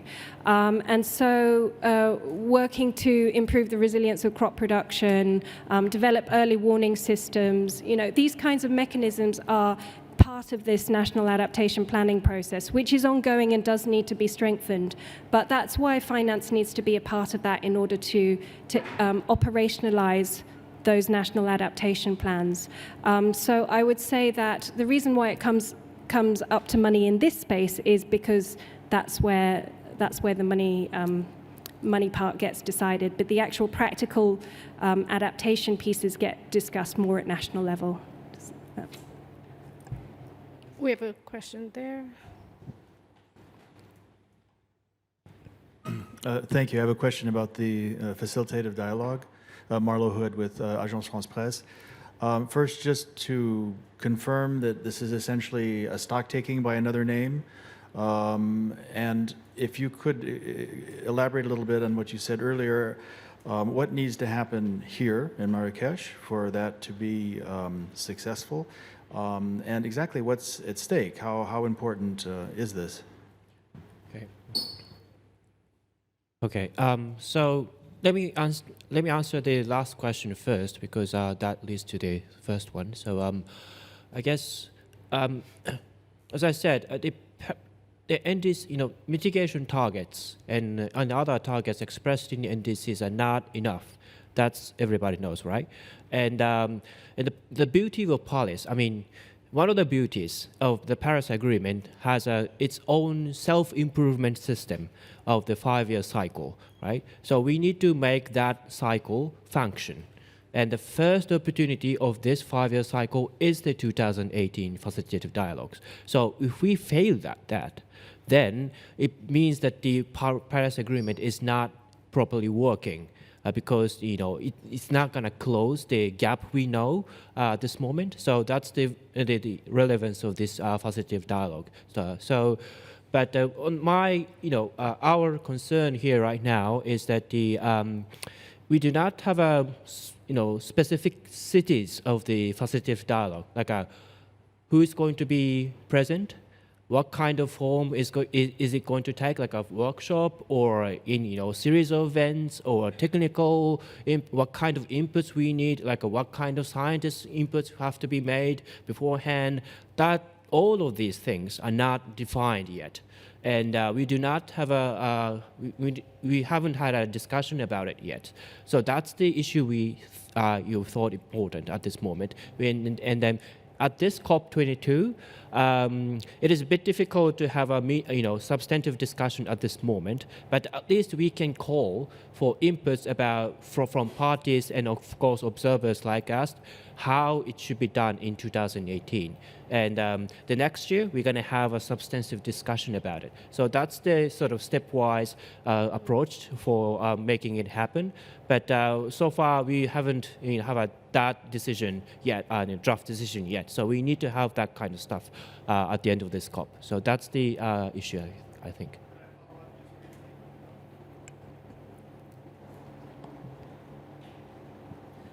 Do you see some parties here dragging their feet, as it were, on the facilitative dialogue? And does the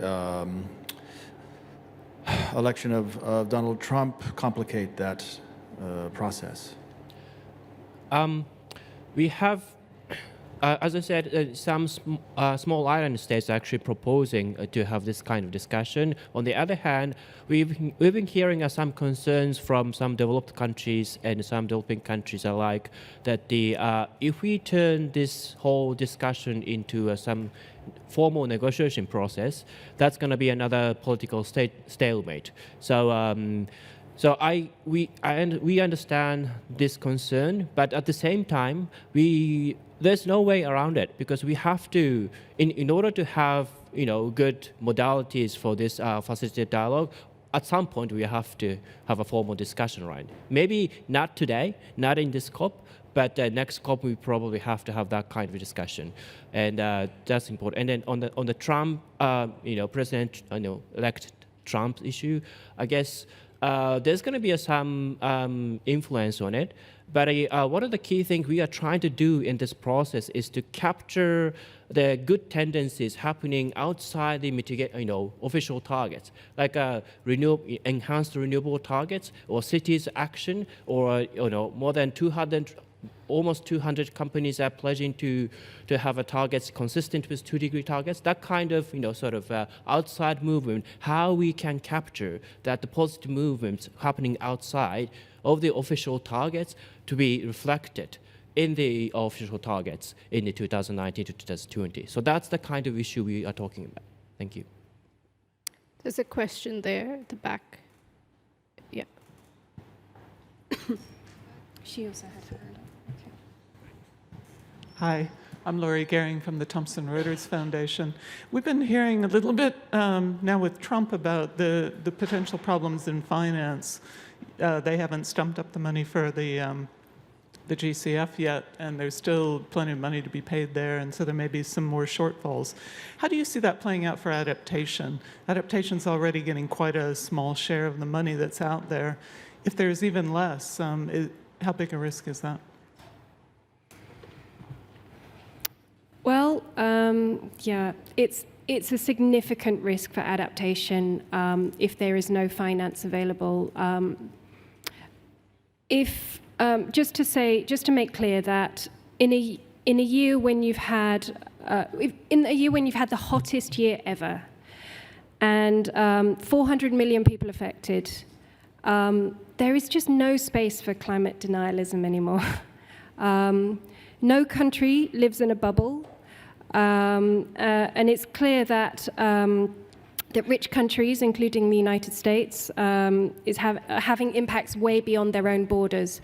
And so the whole world has to recognize, the whole world needs to recognize this and remind everyone of their impact beyond their own borders. And this is why finance is such a key piece. And the discussions going ahead need to keep reminding that because of the adaptation piece very much. Question. I'm Marilyn Gerstenschlager from USA Radio. I'd like for clarification. In Doha in 2012, at a press briefing, someone asked then Executive Secretary Christiana Figueres why the process of creating the Kyoto Protocol was taking so much time. And her answer was that not what was happening just in Doha, but what was happening in the entire climate change process was going to take time. And she said, and I quote, "What is happening in Doha is a complete transformation of the economic structure of the world," unquote.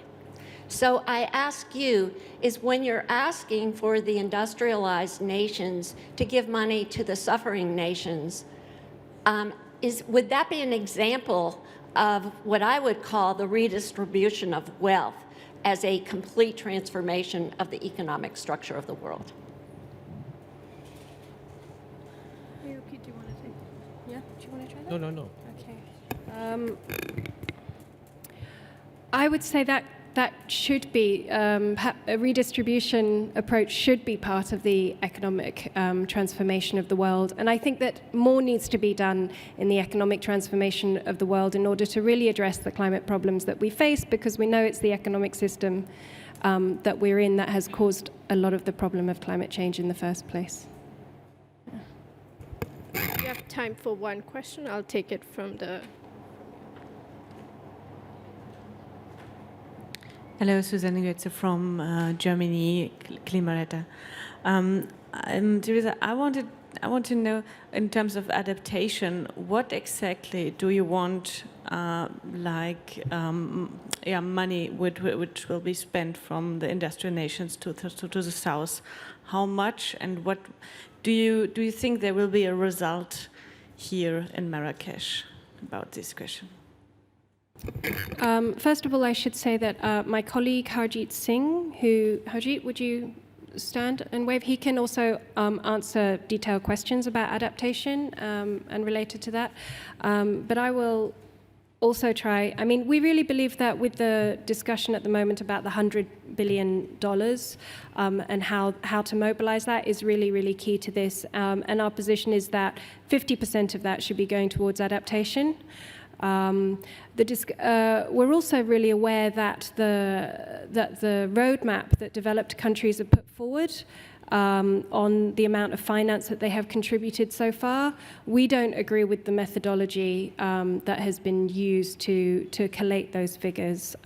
We think that there's been some creative accounting in order to get to the figures that they've shown, and adaptation is certainly not as well reflected in the funding as they claim it is.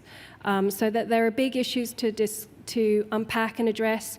The Standing Committee on Finance, in fact, has acknowledged that there are challenges with the methodology of counting the amount of money put together, in particular, and also the amount of money put towards adaptation. And so that seems to be an interesting conversation to follow in this regard. Yeah. So we're at the end of our time, but our speakers will be available outside for a few minutes to take any more questions. Thank you all for joining, and see you again tomorrow.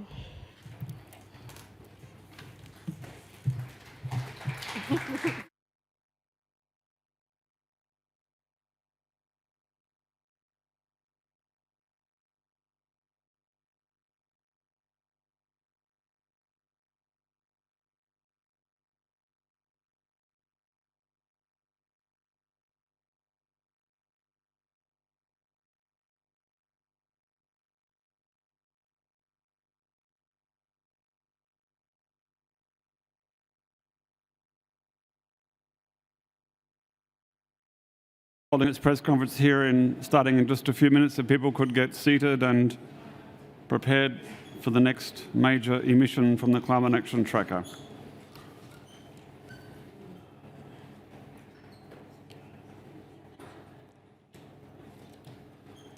Thank you, everyone. I think we'll get going. We have just half an hour, a little bit less now, so I'd like to respect the time here.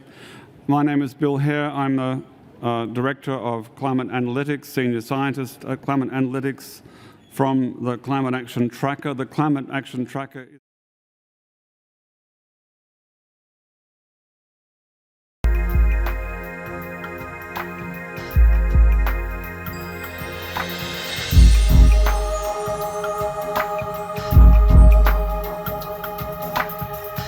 in essence, your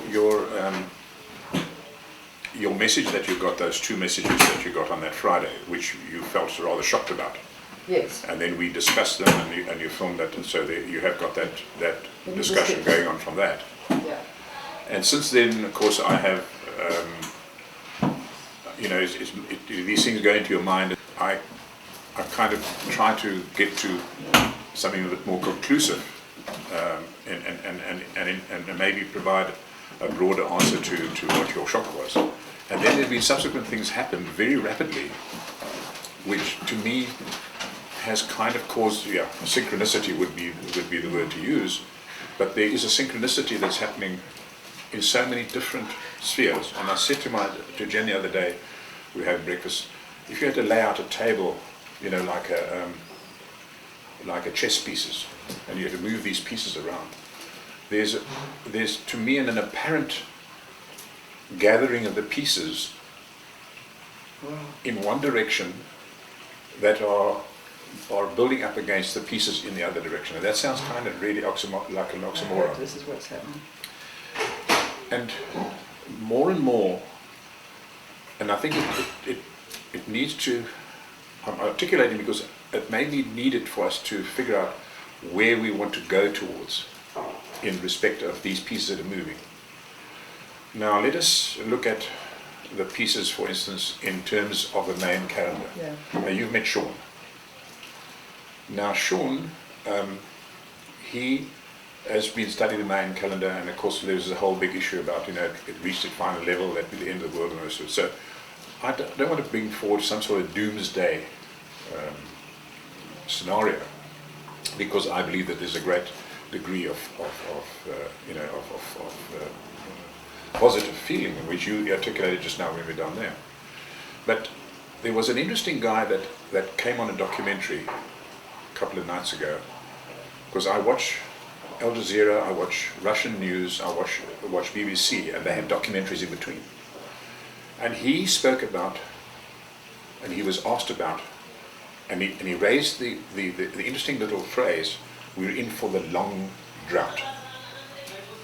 And the interviewer said to him, well, can you perhaps articulate what you mean by the long drought? And he says, well, all the droughts we've had going back in time, we've always known that they would come to an end, and agriculture will start again, and the grass would grow, and the plants would grow, and the crops would grow. We'd get past the drought. And then we've been talking about climate change, and talking about climate change, and talking about climate change in every possible avenue you can think of. But now we are actually living the climate change.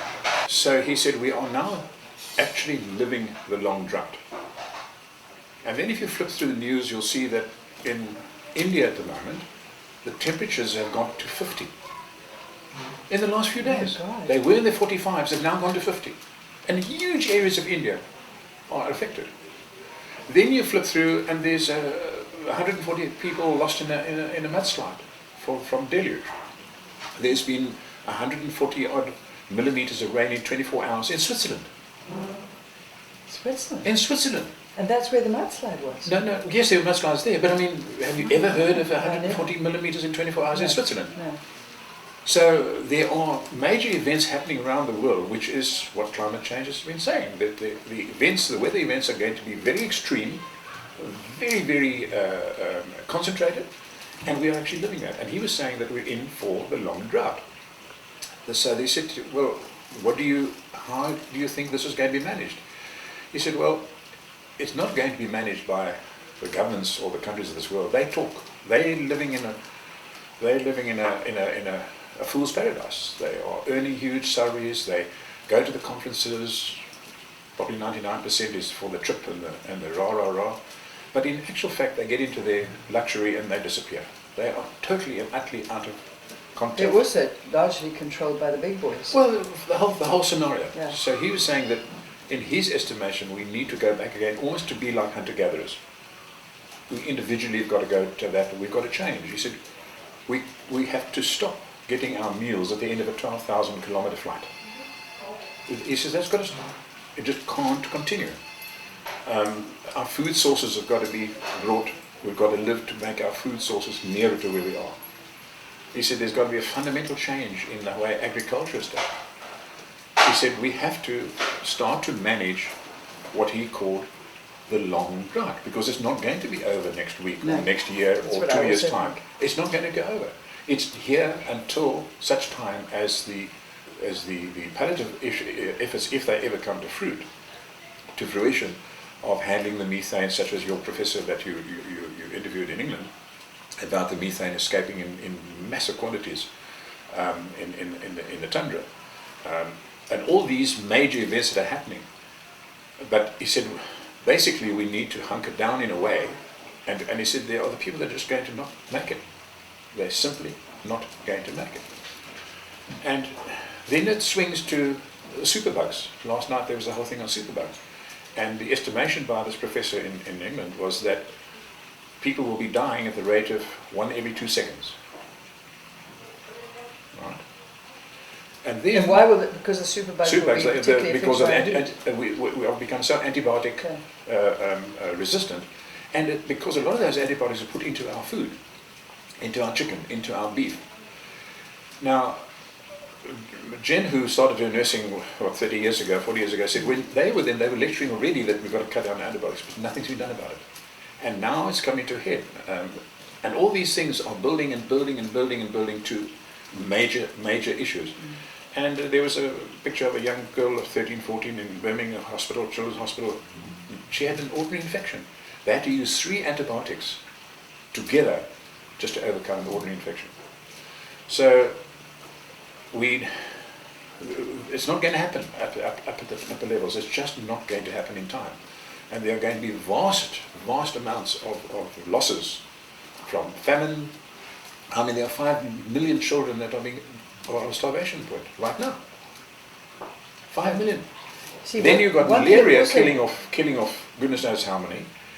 And then Attenborough was his birthday last week, on the 5th rather, and I saw in a 1-hour documentary that in his 66 years, the population in the world has gone from 2.5 billion to 7 billion in 66 years. And he put the birth rate at 1 baby every 2 seconds in the world is born. So the numbers are absolutely staggering. And big farming, big companies, this linking up now with Monsanto being tried to be bought out by Bayer's, is just creating enormous power structures, which are basically the man in the street is going to have precious little chance of being able to fend against. Okay, I want to bring up sort of like another whole aspect of this. This is the results that's happening right here, and these are the actual news from the front of all these things that are happening. But another thing that is happening that really worries me is that the impact of governments and their abuse of us, basically. Yeah. And I think that we're more and more coming to the situation where we're beginning to realize that the governments are not our friends. No. Our governments are actually working for the big companies. And for their own pockets. And if you have a look, I just read another article the other day from Noseweek, and they said that the governments that have food day came and went, and leaving everybody either as obese as they were or as malnourished as they had been the way before. And they had this new alliance that they had put in place to try and the idea was supposedly was the people who were trying to put together some way of helping the small farmer, because the small farmer used to be responsible for 80% of all that food. Yeah. However, what's actually happened is that they've used this alliance to persuade the governments to part with 80% of the land to big business, and the people who are the big aliens are Monsanto, not Bayer, but it's some of these big at the moment, Norwegian grain firms, seed firms, and big fertilizer firms from the rest of the world. I haven't got the name here right now, but I did do an article about it. And the thing is that they've managed to, for example, get 22%, they managed to go to Malawi and so persuade the government there that out of the something like 280,000 hectares that they made available for now opening up for agriculture, only 22% was for the small farmer. The rest is for the big boys, and it's not for food. It's for growing cash crops for them. Yes. And as they've done that in Burkina Faso, and they're doing it all over. And the thing is that the governments are just playing along. Look at our country. We are, our own water department in 2012 said that we were going to be running completely out of water by 2020, which means far in excess. Peak water. Our water would be far less than we needed. 2016 they said it would be critical, which is indeed what's happening. At this moment in time, I was really worried when we got such a little rain yesterday because we just got puddles. But our governments are now going to want to fire our finance minister because he won't approve a nuclear power station. The same as Neni wouldn't approve. The previous one was fired for not approving a nuclear power station, which are both of them not only highly toxic, but they're also huge users of water, which we're not going to have. So out of water, out of power is going to mean out of power.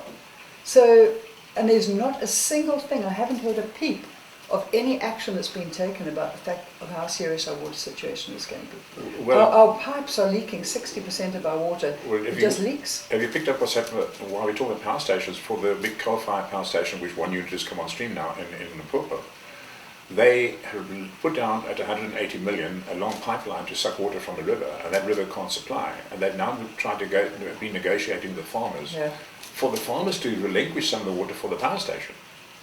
This power station is going to consume a gargantuan amount. They talk about billions of litres a year, but it's not sufficient water left over for the farmers that have been there all the years to grow their crops, to feed the people that are in Johannesburg, or whatever the case may be.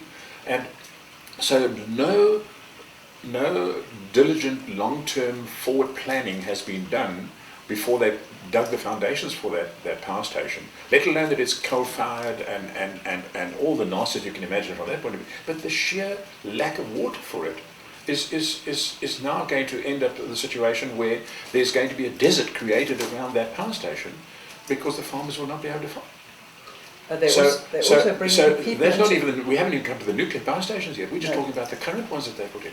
But 2 nights ago, there was a documentary by an activist in Iran where their seed banks for hundreds of years, the farmers exchanged seeds and everything was fine. And they grew the seeds for the corn and for the wheat and stuff which was suitable for their diet. Then along came big business and took away the seed business from them, of which I think Syngenta or Monsanto are part of that lot. And they said, no, you're now going to have to buy your seeds from us. And as the young lady said, these are terminator seeds. In other words, they only grow for that season. You can't use them again. They just don't germinate. So now they brought in seeds, which they have got to use. Whereas before they had, I think, 22 varieties of wheat. They're now down to 6 varieties of wheat, of which 3 of them is for making pasta. The Iranians don't eat pasta. So not only are the seed people doing this, what they're then saying to the people in the country, well, that's your seed that you've got to buy from us. And the varieties as such are not actually going to create a product which is their diet. And look at that alliance that I was talking about that's working in Africa to allegedly help the small farmer. They have now managed to get the governments of each country, well, except from South Africa so far, to make it illegal to harvest your own seed, even if you have got that's happening across the world. Yes. So I mean, basically what they're trying to do, in my opinion, some group is trying to get control of all the food supplies of the world, and whether they then intend to use it to cut out food for majority of people, whether they hardly need to do that, because with the droughts that are coming, as you mentioned, it might be anyway going to happen. So, well, now that begs the question in my mind that I've been tussling with in the last little while, is that what are we going to do about it? the question really is this going to in fact reduce the world's population to a livable point? In other words, a sustainable point? Coming back again to the talk of the long drought, where people are going to have to fend for themselves and are going to have to change their method of farming and so on and so forth, which will support and sustain a certain population level, and the population beyond that, which are basically living in ignorance of what's happening around them, are just going to slowly but surely die out. Yeah. Now you look at the issues of the Bill Gates Foundation, what they've been doing, the vaccination issue. You look at the issue with What fluoride do you in mean the the water. vaccination issue? Just mention it to the viewers. Well, the vaccination issue now, they are pointing out that unless you are vaccinated, your child is vaccinated to all the certain number of vaccinations in America, you cannot have your child go to a school.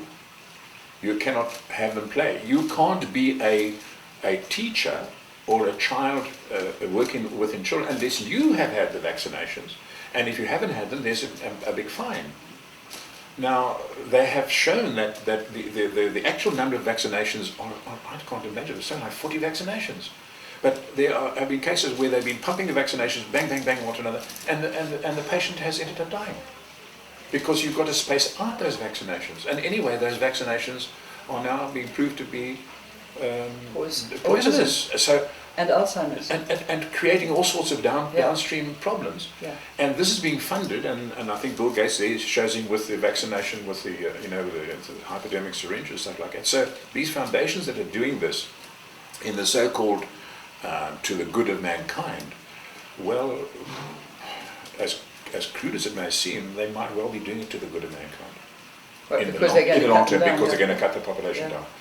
So I would say, so it's this dichotomy at the moment that we are tussling with, and where does one move towards to try and fit within that stream, so that you can gather around the people that are going to make it out the other end, is what I'm basically saying here. Does one try and tackle the big boys? Because I don't think you can. You have to. The only way you can tackle the big boys is to stop using money. Well, that comes to the because bottom money line. is their Yes, power. Yes, the so money if is we their stop power. using money and we just do it for the love of each other, of mankind. Yes. We do the same things. Yes. Except for the damaging industries. Yes, I mean I don't believe you've got to just throw in a towel and say, well, they must get on with it. Yeah. The point is that there has got to be a many-pronged issue here. One is that you then change and start to teach and start to create a living kind of environment which doesn't depend on food coming down 12,000 kilometers on an airplane, or the case may be, the food is grown locally. You get farmers to start to do that and create a whole movement along those lines, which will then mean that you come out of the control or the clutches of those big companies. And the more people that come out of their clutches, the more they will become disempowered. Yeah. But right now, there's no doubt that there's a massive gathering of power going on. I mean, you look at the amalgamations, as now the latest one is with Bayer and Monsanto has been proposed. Dow Chemicals, I think, bought out Syngenta. So they are running into, I think the value would be about $140 billion, the value of those two companies put together. And now we have a president-elect, a candidate, who is an absolute and utter Monsanto salesperson. So if that happens and becomes president, it will Clinton. It'll just reinforce Monsanto and Bayer, as of course, that into the whole system. So you get this ludicrous situation where if someone complains, as you were saying earlier, they shows them, look, there's this problem, that they get fined, or they get hit with a lawsuit for defamation or the case. I mean, yet the proof is right there. It's happening. So I know that there are a number of states that are preparing lawsuits now against the US government for them having signed on the protocol. And that is Big Coal, apparently, that are busy preparing lawsuits about that. So Big Coal in America. They're trying to go against the government for what? Yes, because of them signing the protocol, having signed the protocol in Paris. You had this power struggle within the power struggle. Yeah. So you had Company A, who's a coal supplier, now suing the government because the government signed that they would reduce over a period of time emissions from coal-fired power station. So there's a huge tussle that's going to happen right up at that level, which leaves the man in the street completely out of the picture. But in the meanwhile, we're being fed with all the gunk. I mean, I bought some coffee the other day, and it said I had a choice to take sweetened or unsweetened, like a cappuccino mix. I thought, well, I don't have sugar in my coffee, I'll take the unsweetened. So I buy the unsweetened one, and I stupidly didn't look at the actual ingredients. Got home, and Jen made some coffee for me, and she said, oh, by the way, that what you bought has got sweetened in it. I said, no, it says unsweetened on the packet. Unsweetened. She said, read the instruction. The instruction says corn syrup. So much corn syrup. And then if you look at the table, it tells you how many teaspoons of sugar equivalent for your 125 grams of that you're having. So the lie is on the packet in big letters, unsweetened, and then next to it is a packet that says sweetened. So you say, well, I'll take the unsweetened one, thinking that you are safe from the sugar. And meanwhile, it's got sugar in it in terms of corn syrup. And corn syrup is being pumped out everywhere. It's pumped out. You can't buy a biscuit today because it doesn't have soy in it. It's almost impossible. So this has percolated right down into our everyday products, and brand match this and brand that and brand manding. It's a total and utter onslaught onto our food chain. So one has got to make, if one of the projects would make people aware of what those E numbers are. Do you And know you see, what of all course, the E numbers are? if people are trying to do something which is providing natural alternatives, Yes. they're now utilizing the governments again to go against the natural health people in South Africa, because they're trying to say that the natural health products have got to go through the same rigorous alleged testing. But the problem is, the things that have been through the testing are the things that are making everybody sick. And effectively, most of the natural health products are basically food. And it's just that they choose the correct foods. And so therefore they say they have amalgamations of the correct foods for whatever it is that the condition is. So at what point does something stop being a food, and which is good for you, and start becoming an alleged natural health product that needs to be tested? But the governments are going with it. And it's very difficult to stop. Oh no, there's so much graft and there's so much backhanders and whatnot in that I spent 25 years of actually going to meetings with our city council about the way they treated the environment around where I live. And eventually, after 25 years, I said, that's it. I proposed things like allotments. I proposed things, and nothing. I said, and today the sewage is just, they're pouring more and more into the groundwater in our area, and it's just nowhere. And I went through 3 different sets of councils. There was the original divisional council, city council. Then it was the six-party council, and then it was the metros we have it now. And everywhere it's just Stonewall and Stonewall and Stonewall and Stonewall. So I decided, well, that's fine. I'm off the grid. I don't need to use the sewage. I've got my own septic tank. So basically, I'm saying is we need to start thinking about getting off the grid. During the last 2 weeks, some reports have come in that for an environmentalist, which like we both are, have been extremely alarming, because most of us realize that there has become a time when the methane feedback loop from the tundra melting would start, and when that started, to actually undo the effect of it was going to be extremely difficult. So we are very worried, because during the course of the last, until the year 2015, the average global temperature, which is different from the temperature per area, but on the average, the global temperature had risen by 0.8 degrees centigrade above pre-industrial levels. And during the last 1 year, so it took 135 years to get to the year 2015 and become 0.8 degrees centigrade above pre-industrial levels. Now it's taken 1 year to get to another 0.4 approximately higher.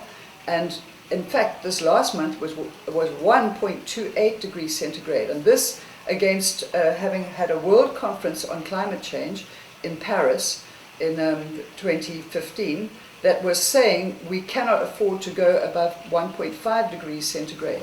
So we are virtually almost there right now with just this 1 month. But the global average is also considerably higher. And as Roger spoke about earlier, the price that it's going up. Despite all the comments, all the decisions that are made at the climate change conferences of people reducing emissions, one of the other people that I interviewed said that although they put $3 billion towards renewables and introduction of renewables, and despite the fact that the governments have made a commitment to reduce their dependency on fossil fuels, 4 times as much as was put into the renewables was put into research for more fossil fuels. Yeah. So basically, it's lip service that they're paying. We are looking at a situation together with this and together with the Well, that's what Roger's been telling us, that the governments of the world are not working on behalf of the general people. And I think, Roger, that it's looking to me remarkably like that there actually has become either they don't understand, they're a whole lot of fools, like you mentioned, could be the case, but because quite often democracy does bring that about, that the governments become the playthings of course it's not, in democracy, which is a problem political system in a way, because you don't get the best product, you get the best advertised product, and the best advertised product is going to come about from who gets the most money thrown at it. Yeah. So, and as well as that, if you throw enough money at a certain of the country's systems, you can rig the vote as well. So basically, we're looking at a situation where the governments of the world have become the tools or the puppets of these major corporations who are running all the resources, are trying to gain control of all the food resources and all the things that could make us independent. Our water, they're trying to contaminate it and get control of it. Nestle has been buying huge amounts of underground water supplies in California. And basically, it's not only the water resources, it's the seed, which is the source of life. And we are looking at a situation now where if we don't do something to break free of this control, I think that this particular group of people who are running the governments of this world, it looks to me like they have decided, let's reduce the populations by vaccinations, by control of seeds, by poisoning the water, by creating temperature. And all your chemtrails? Chemtrails, by basically creating a situation where there's not really easy for humans to live. And at that point, when the whole situation starts to reverse, there'll just be a small number of people left. But I think in actual fact that is, although you say, in a way you could say it's working on behalf of mankind, it's not working on behalf of most animals.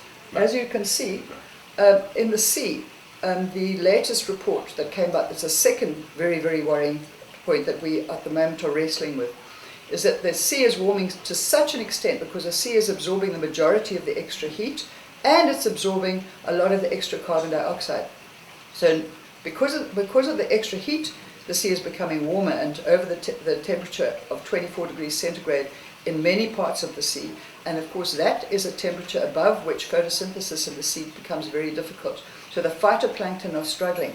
And this in turn is actually affecting the reduction in the amount of photosynthesis that's taking place in the sea, and a lessening of the amount of dissolved oxygen. So the actual amount of oxygen in the sea is going down at such a speed that they maintain that if they do not do something about this, and they don't really have much that you can do about it except cooling the sea, you will in actual fact have virtually no oxygen breathing organisms left in the sea after the year 2030.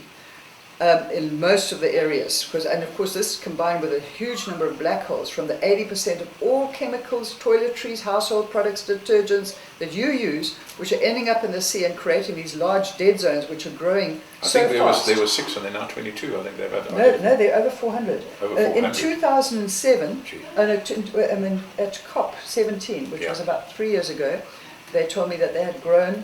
I interviewed Mrs. Gandhi, who's the ex-environmental minister of India, and her experts had reported to her that the number of black holes had grown from 6 to over 400 in So those are basically deserts. They're deserts in the sea. They're basically areas where there's so much chemicals that there's nothing living that can be there, and therefore not even the phytoplankton can live, so there's no oxygen in the sea. A fish cannot swim into there and stay alive. Right.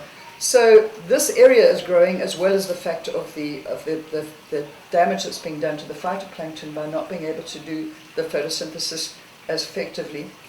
And so we have got a really bad problem, because when all the life forms of the sea go, the land is totally dependent and totally dependent on the sea. It's interrelated. So we've got to do something, and our mission of sitting here in this room today is to start working out what could that project be. So we've outlined the problem. We've outlined what we see as being potentially one of the underlying factors.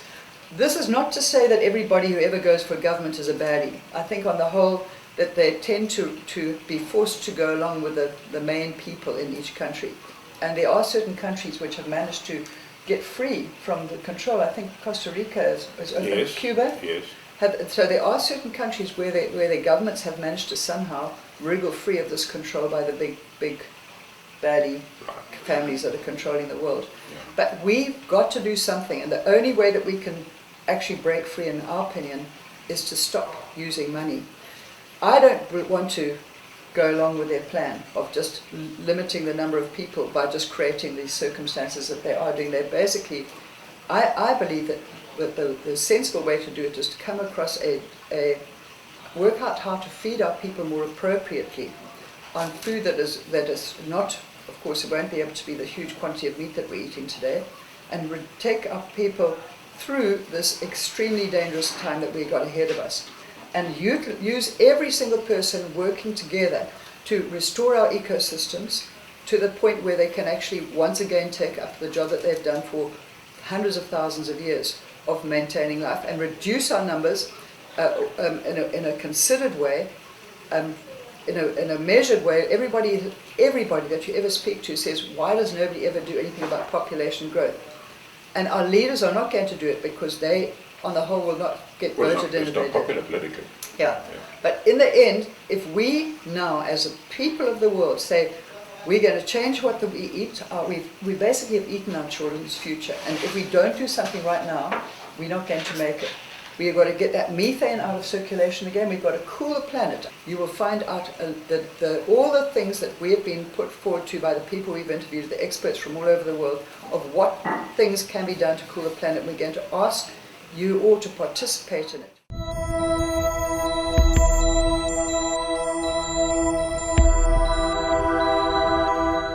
My name is Howard Geeta, and we produce an organic mineral powder. The powder contains all the necessary minerals and trace elements that are necessary for healthy soil, human and animal. There are over 50 elements that are known to science with beneficial properties. Unfortunately, our soils today lack most of these minerals and trace elements. They've been lost through soil erosion and also harvesting. To a large extent, the farmers have replaced these minerals and trace elements with chemicals. So the food basically we're eating are lacking these minerals and trace elements, resulting in quite a few health issues. It's locally available. It comes from a certain rock that is processed organically. It's mechanically crushed until it becomes a very, very fine powder. The majority of the powder is less than 5 microns, which means that the surface area is huge, so it can support a very big colony of microorganisms. The smaller the particle, the bigger the microorganism colony that it can support.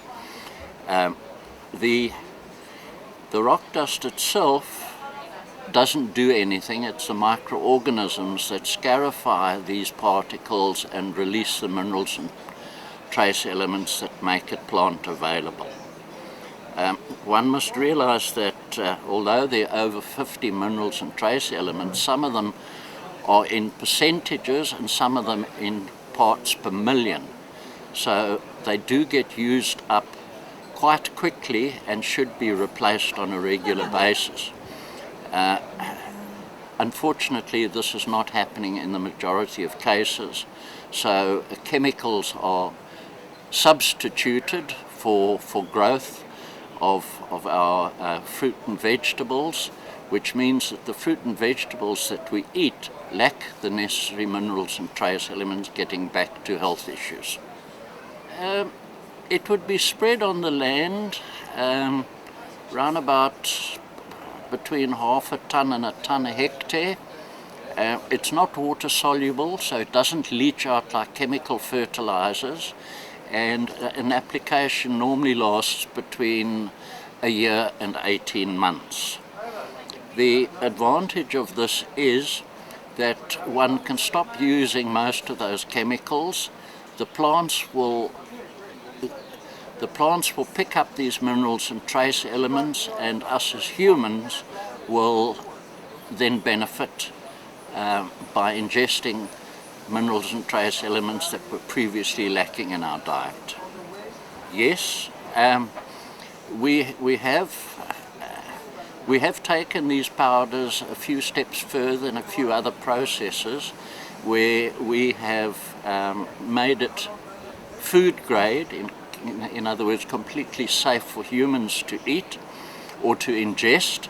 We put it into capsules and have been trialing this for the past 3 or 4 years of various people and have had fantastic results. We've got people who used to suffer from gout, who are no longer on gout medication, arthritis.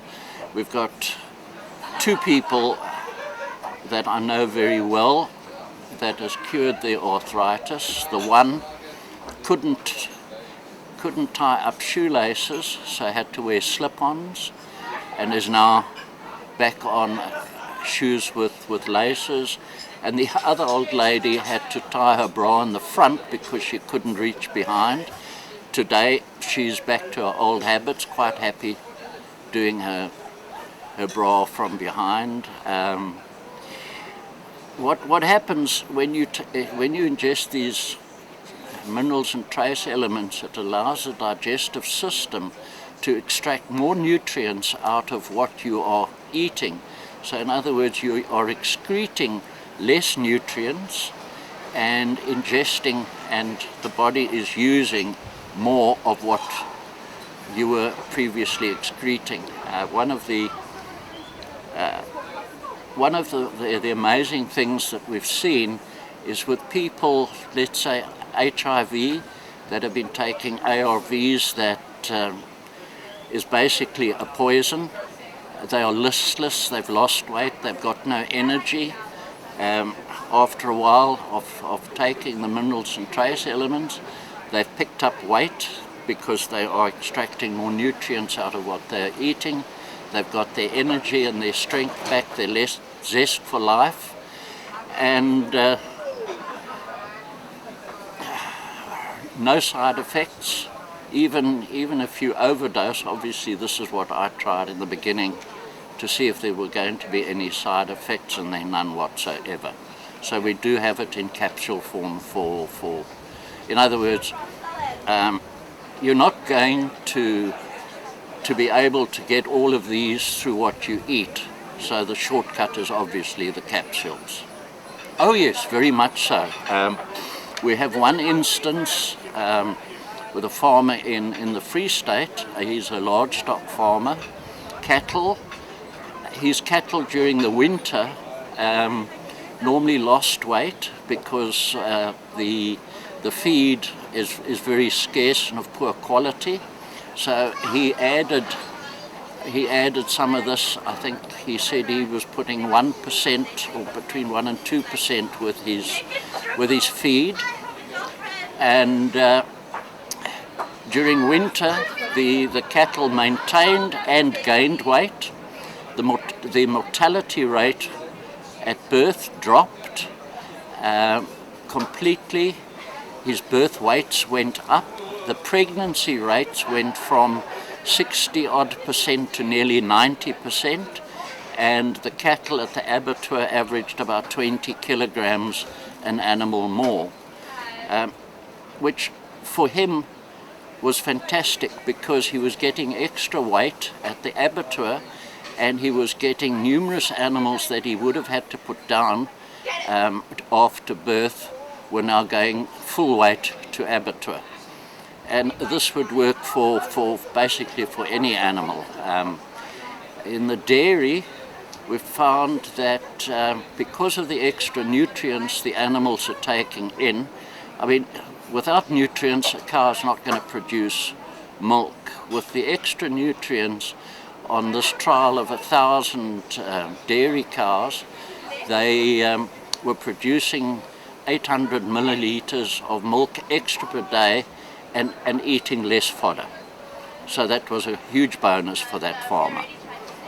It's freely available. People can contact me. We have a plant in Port Elizabeth and we have a plant in Bloemfontein. So Bloemfontein is central to the northern parts, and Port Elizabeth would be for the southern West and Western Cape and Eastern Cape. Well, you've got, because every time you harvest, whatever is left as far as minerals and trace elements, you're removing that, so the soil is becoming more barren, which some farmers will have to choose to use chemicals to replace. The chemicals will obviously give you the growth and the fruits, but these will lack minerals and trace elements. Farmers are business people and they need weight off their farms, but us as humans, we're eating potatoes and tomatoes.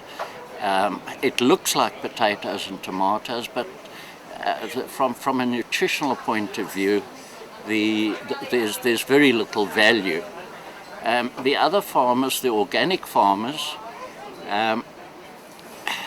it's very difficult to get organic produce, but they still have a problem because they, instead of using chemicals, will make their own composts and from chicken litter, cow dung and horse manure.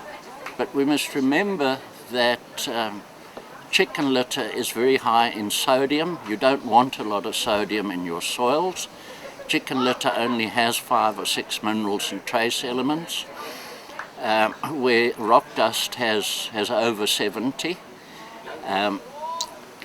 The cow dung and the horse manure, you must also remember, has already passed through a digestive system which has removed minerals and trace elements. So the end result is the organic farmer is using poor quality material to try and farm without chemicals. Now he can obviously mix the rock dust in with his compost, and that will be a tremendous boost to his production. The rock dust, being very fine, is hosting a huge colony of microorganisms which expand at an incredible rate. I read recently that one microorganism under ideal conditions will reproduce to about 8 million in 8 hours. Now, if you've got 8 million reproducing every 8 hours, there's going to be a massive population forming almost like a sponge in the soil. So that is what holds the water. And a very simple experiment anybody can do is, let's say, with tomato seedlings, take 10 with and 10 without rock dust, give them equal amounts of water, and once they've reached, say, 30 centimeters in height, stop watering them, and you'll see the ones without the rock dust will wilt and virtually be dead while the others are still thriving. Open them up, and the ones with the rock dust, that soil is still damp while the others bone dry. Look, microorganisms need organic matter, they need a bit of damp, and they look at the rock dust as their steak, eggs and chips. They love it, they eat it, and with the organic matter and the rock dust, the microorganisms are producing nitrogen, which the chemical farmers are spending a huge amount of money, where it can in any event be done for very little. When you produce nitrogen chemically, most of it goes to atmosphere and is a waste, where nature can do it for nothing, for free. there are over 50 elements in the rock dust that science recognizes as beneficial. There are more than the 50, but for scientists to experiment with the rest of them is very time consuming and costly. But if you have a look at the list of minerals and trace elements, it's quite easy to look up on the internet, and you will see that exactly where they are beneficial and what they do. The elements are important for the soil, they are important for the animals, and they're also important for the humans. All I know, not being a scientist, is that numerous people with various ailments have reported great improvements with their problems. As I said earlier on, specifically things like gout and arthritis. If the body is getting nutrients that were lacking previously, your immune system is far stronger, and with a healthy immune system you're going to have a healthier body, and some of the lesser worrisome problems that we have basically disappear. But I can assure you that even on overdose levels on application to the soil, the only thing that's going to happen is, instead of doing an application in 18 months, you might only have to do an application in several years' time. It will not burn. People look at this solution and to them it is too simple. A solution to their problem cannot be this simple. It has to be complicated. And they look at it as maybe another snake oil salesman. But the fact is, if you Google rock dust, you will see throughout the world it being used with incredible results. It's basically taking the soil back to the way nature had it before we started messing with the soil, removing the minerals and trace elements, adding chemicals, which, as you well know, has many side effects. We put chemicals up here, and in that stream over there all the tadpoles and the frogs die, and part of the ecosystem disappears, and the next thing we're full of mosquitoes. But as I say, when I've had many people look at it and say, well, it can't be true. And this especially with academics who, when they did all their studying, it wasn't in any of the books that they studied from, so therefore it won't work. On the other hand, you get people like, let's say, a pharmacist who knows about minerals and trace elements, and he has a look at this list and he thinks this is the best thing since sliced bread. I have my own pharmacist has been taking the stuff for years, and I get nagged every now and then. He's running short. What benefit it's given him, I've never really asked, but he wants it because he believes in it. I tried it on my wife.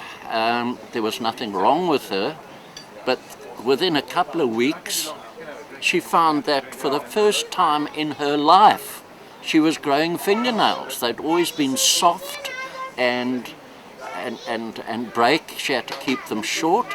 Now if you look them, you'd think they're false nails. They are nice, long, strong, healthy nails. She can garden with them. They don't break. She's forever filing them shorter, where before she could never grow fingernails. And you know, the gout side, I mean, I've been a gout sufferer for donkey's years. I haven't had gout medication or a Voltaren injection in the last 4 years. I take a capsule or 2, 3 or 4 times a week, and I haven't had a twinge of gout. The most amazing result was with a little girl with geographic tongue. I'd never heard of it before. It's a condition of the tongue that anything like pineapple, tomato, burns their tongue, and it's supposed to be incurable. She was on the rock dust for a week or two, and she could eat normally. After 2 weeks, her mother thought she'd now been cured, said, okay, fine, you don't need to take it anymore. The geographic tongue came back. She's back on the rock dust. You know, I'm not claiming that it cures anything, but it certainly improves the quality of life. We had a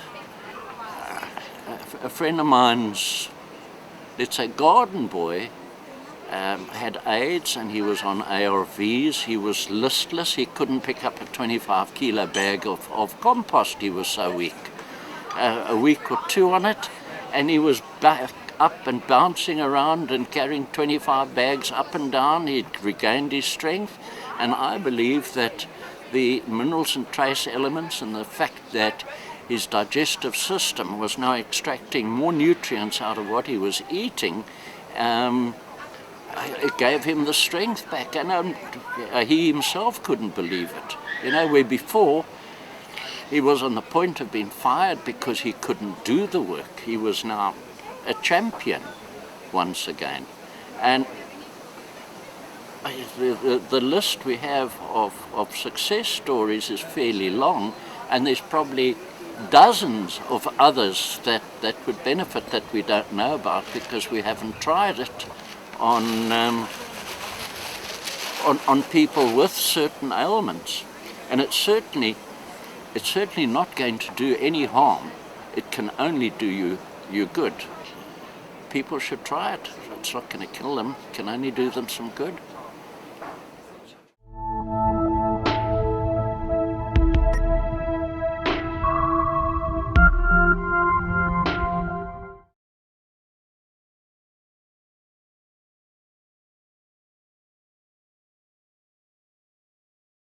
You've been busy with this for long, the climate change things. Do you think we're going to win? I'm much more optimistic now than I was, say, 5 years ago. I mean, there was a period after Copenhagen when I actually needed to take a break from this whole process because I felt it's not going anywhere. But what we've seen in the last 5 years is an enormous breakthrough of renewable energy. The prices of solar panels have come down 80% in just 5 years. They're not just luxury for industrialized countries anymore. They are really, you know, increasingly the cheapest way to produce new electricity, which also means that it can also solve not only the climate problem, but also the energy access problem. So once you start finding these kind of co-benefits, when you don't have to make the choice between environment and development, for example, then you start to win. So the breakthrough of renewables is certainly one thing.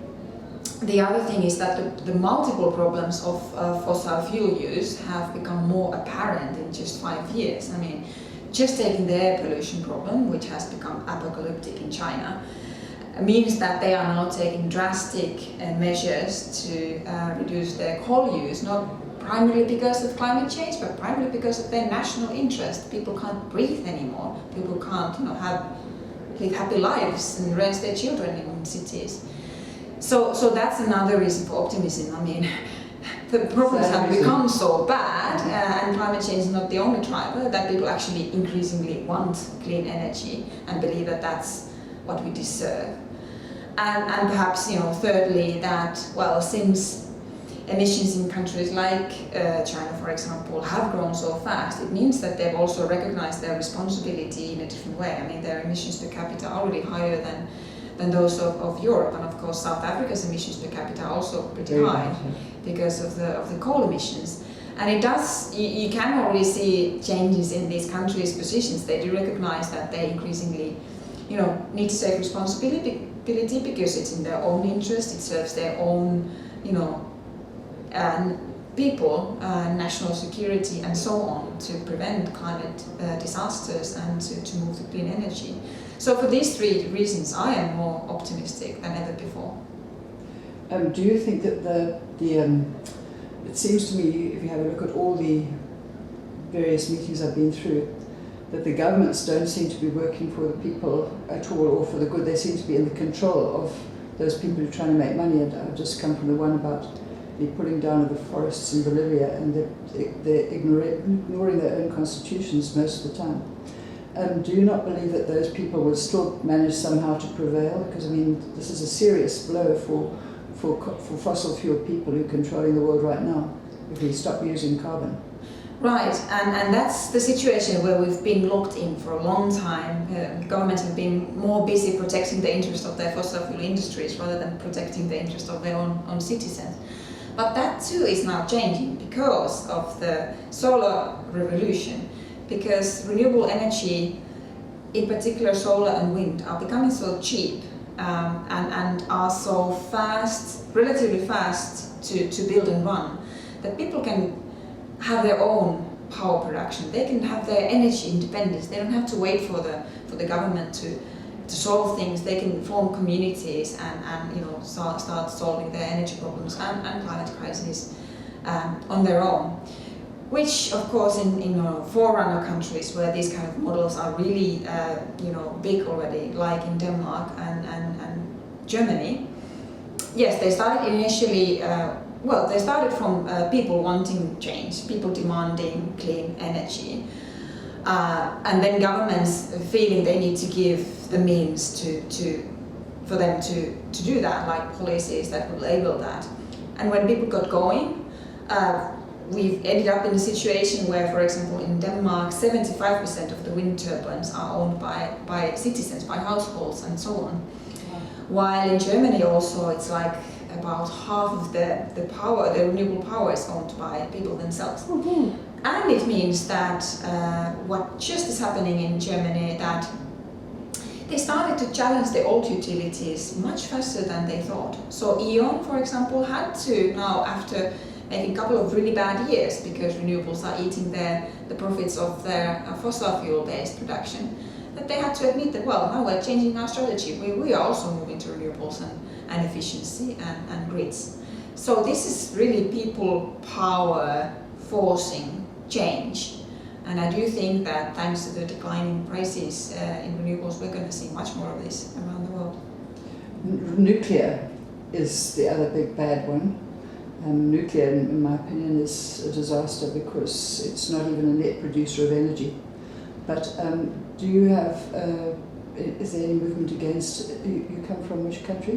I come from Finland. Finland, oh wow. Do you use nuclear there? Yeah, it's a very topical discussion in Finland. We have, our parliament is going to decide on a new nuclear plan basically this week, which is completely ridiculous because we currently already have one really badly failed nuclear project, which has doubled or tripled its original price estimation. It's taken at least 3 times the amount of time it was to take to build it, and it has been a complete economic disaster. And yet there is a group of investors who want to build another one together with our neighbor Russia and their state company Rosatom, at a time when no European countries would basically be doing energy deals with Russia because of the Ukraine situation. So it's a completely bizarre situation in my country where the rest of the world is pretty much moving to the other direction. I mean, if you look at the IPCC science, for example, they say that, well, nuclear is mature technology, it could play a role, but in practice it's in decline. People don't want it, it faces many barriers and risks, so they don't really put a lot of hope into it. And you can also see that in the scenarios of the International Energy Agency, their predictions for nuclear are declining each time. And now, for example, this year they said that, well, again, nuclear could play a role. But there are challenges like countries, well, the bad economics are already, stopping it from being built because renewables, for example, are just simply so much more attractive. And secondly, there are costs that governments probably and companies haven't included yet fully in their cost estimations, which is things like the true cost of decommissioning the plants once their lifetimes are over. We don't really yet have so much experience of that. So the true costs are still a bit of question mark. So this is going to add another economic barrier to the development of nuclear. So I think that nuclear is on its way out anyway. I mean, even in a country like China, which has started and wanted to have an ambitious nuclear program, they are already producing much more electricity with wind than nuclear. So that tells you about the race we are having and who's winning it. In China, they were building so many coal-fired power stations every week. Is that still happening? That's where quite a big change is already happening which started just like a year ago. Because in 2010 they were still adding in 1 year, as much new coal-fired power plants than the whole of Germany has. So they were increasing the whole of the first decade of the century in a massive speed. But now it meant that their air pollution problem accumulated in a very short period of time, and they've also started to see that, well, the whole coal mining and coal burning industry has a very big water footprint. So in areas where you're already suffering from water shortage, opening new coal mines or building new coal plants is not a smart thing to do. So these problems have started to accumulate in such a short time that they've had to introduce quite strong restrictions to the new build of coal in key economic regions, as well as, for the first time setting caps for coal consumption, and even, requirements for declining use of coal in key regions. So we're not yet seeing the full implications of this in, for example, emission scenarios, but what we are seeing is that it looks like while the coal consumption has been growing like 5 to 10% a year in the first decade of this century, now for the first time this year it looks like they're declining perhaps by 1 to 2%. If you were to be able to, if everybody said to you, Kaiser, yeah. Kaiser, we know you're the only one who knows how to save us. What should we do? What would you say? If you had no holds barred, and you could say, I'm Queen Kaiser of the whole world, and if you do what I'm saying, I'll lead you out of this mess. What would you tell them? Well, we should absolutely, when in hole, stop digging, which means that we really don't need to look for any more new oil. We've found too much of it already. We can't burn most of it anyway. We should stop building any new coal-fired power plants. That's our biggest problem at the moment, coal, and that's where we really need to start the fossil fuel phase-out. And we must speed up the clean energy transition that has already started. Energy efficiency renewables are really the winning combo that are bringing us so much benefits and are actually something you and I can start doing right away. We don't have to wait for the government to do this or that. We can improve energy efficiency in our own, homes, in our own appliances, in the transport modes we are choosing. And if we are lucky, we also have the chance to select an electricity provider that provides only 100% renewable energy, or perhaps if I don't have an own house, but we even have in Finland increasingly people who want to have solar panels on the top of their apartment buildings, not only in single-family houses, but it's really like let's get this whole building, let's do it together as the people living in this building, get our own energy. So that is really, I think, those are. So you got enough sunlight even in Finland? Even in Finland, that really tells about the revolution. That simply like 3 years ago, solar in Finland was not at all an issue, or wind energy. People thought that, that's something you might do one day, but nothing to do with Finland. And now, because prices have come down so fast, people have realized that actually, even in Finland, like the annual average we are getting solar potential in Finland equals to about the central Germany. So there's a point for us, for households, to be using that as well as part of their energy mix. And altogether, the best scenarios now by the official research institutes in Finland suggest that we could meet up to 45% of all our electricity with only solar and wind by 2050. So things are changing really fast. The kind of understanding of... There are new panels coming out which don't need sun. They just take energy from anywhere. There are quite incredible innovations emerging from that sector all the time. That's really where the hope comes from. I mean, when people get going and they get the chance to innovate, and they get a system where they can, for example, have a priority access to the grid, then you start changing things, then you start challenging the old system, and then the change will be the change won't be linear. Once it starts to take speed, it can be, like you said, it can be much faster than we anticipate. What does Greenpeace do about bringing forward this energy revolution?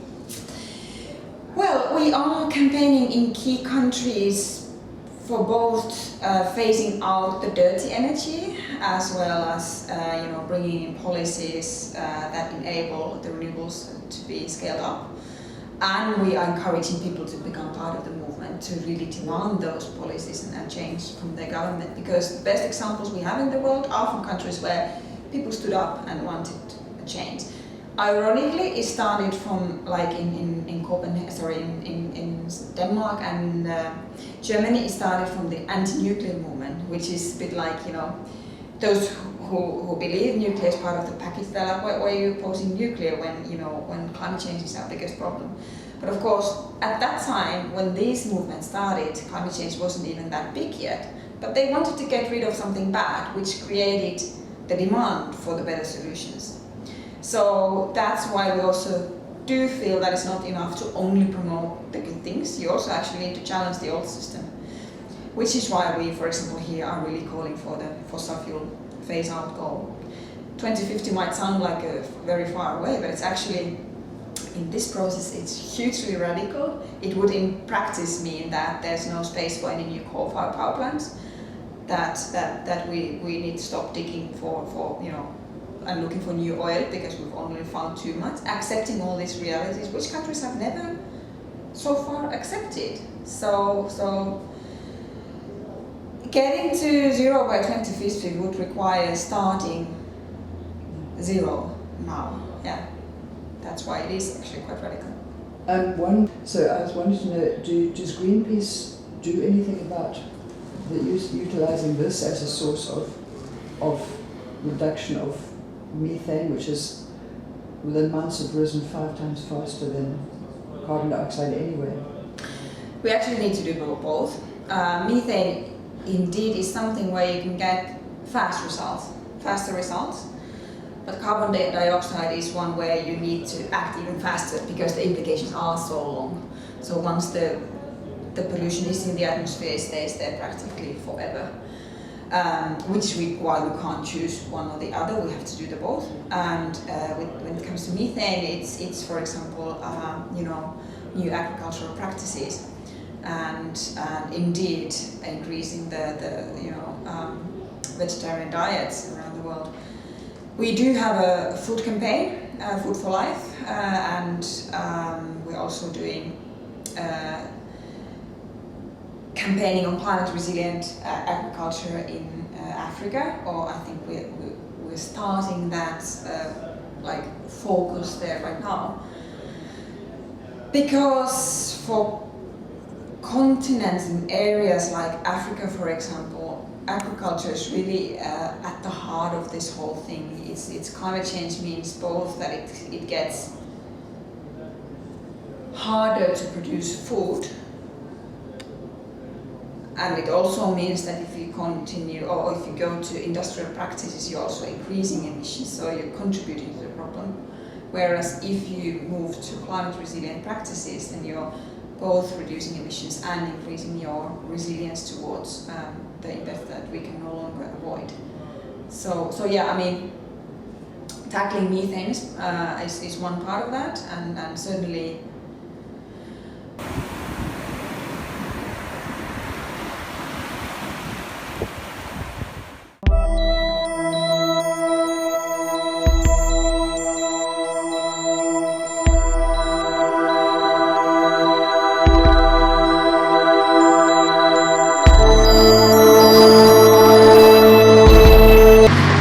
the problem is that the layman generally refers to animals, meaning the big and hairy, or at least the vertebrates.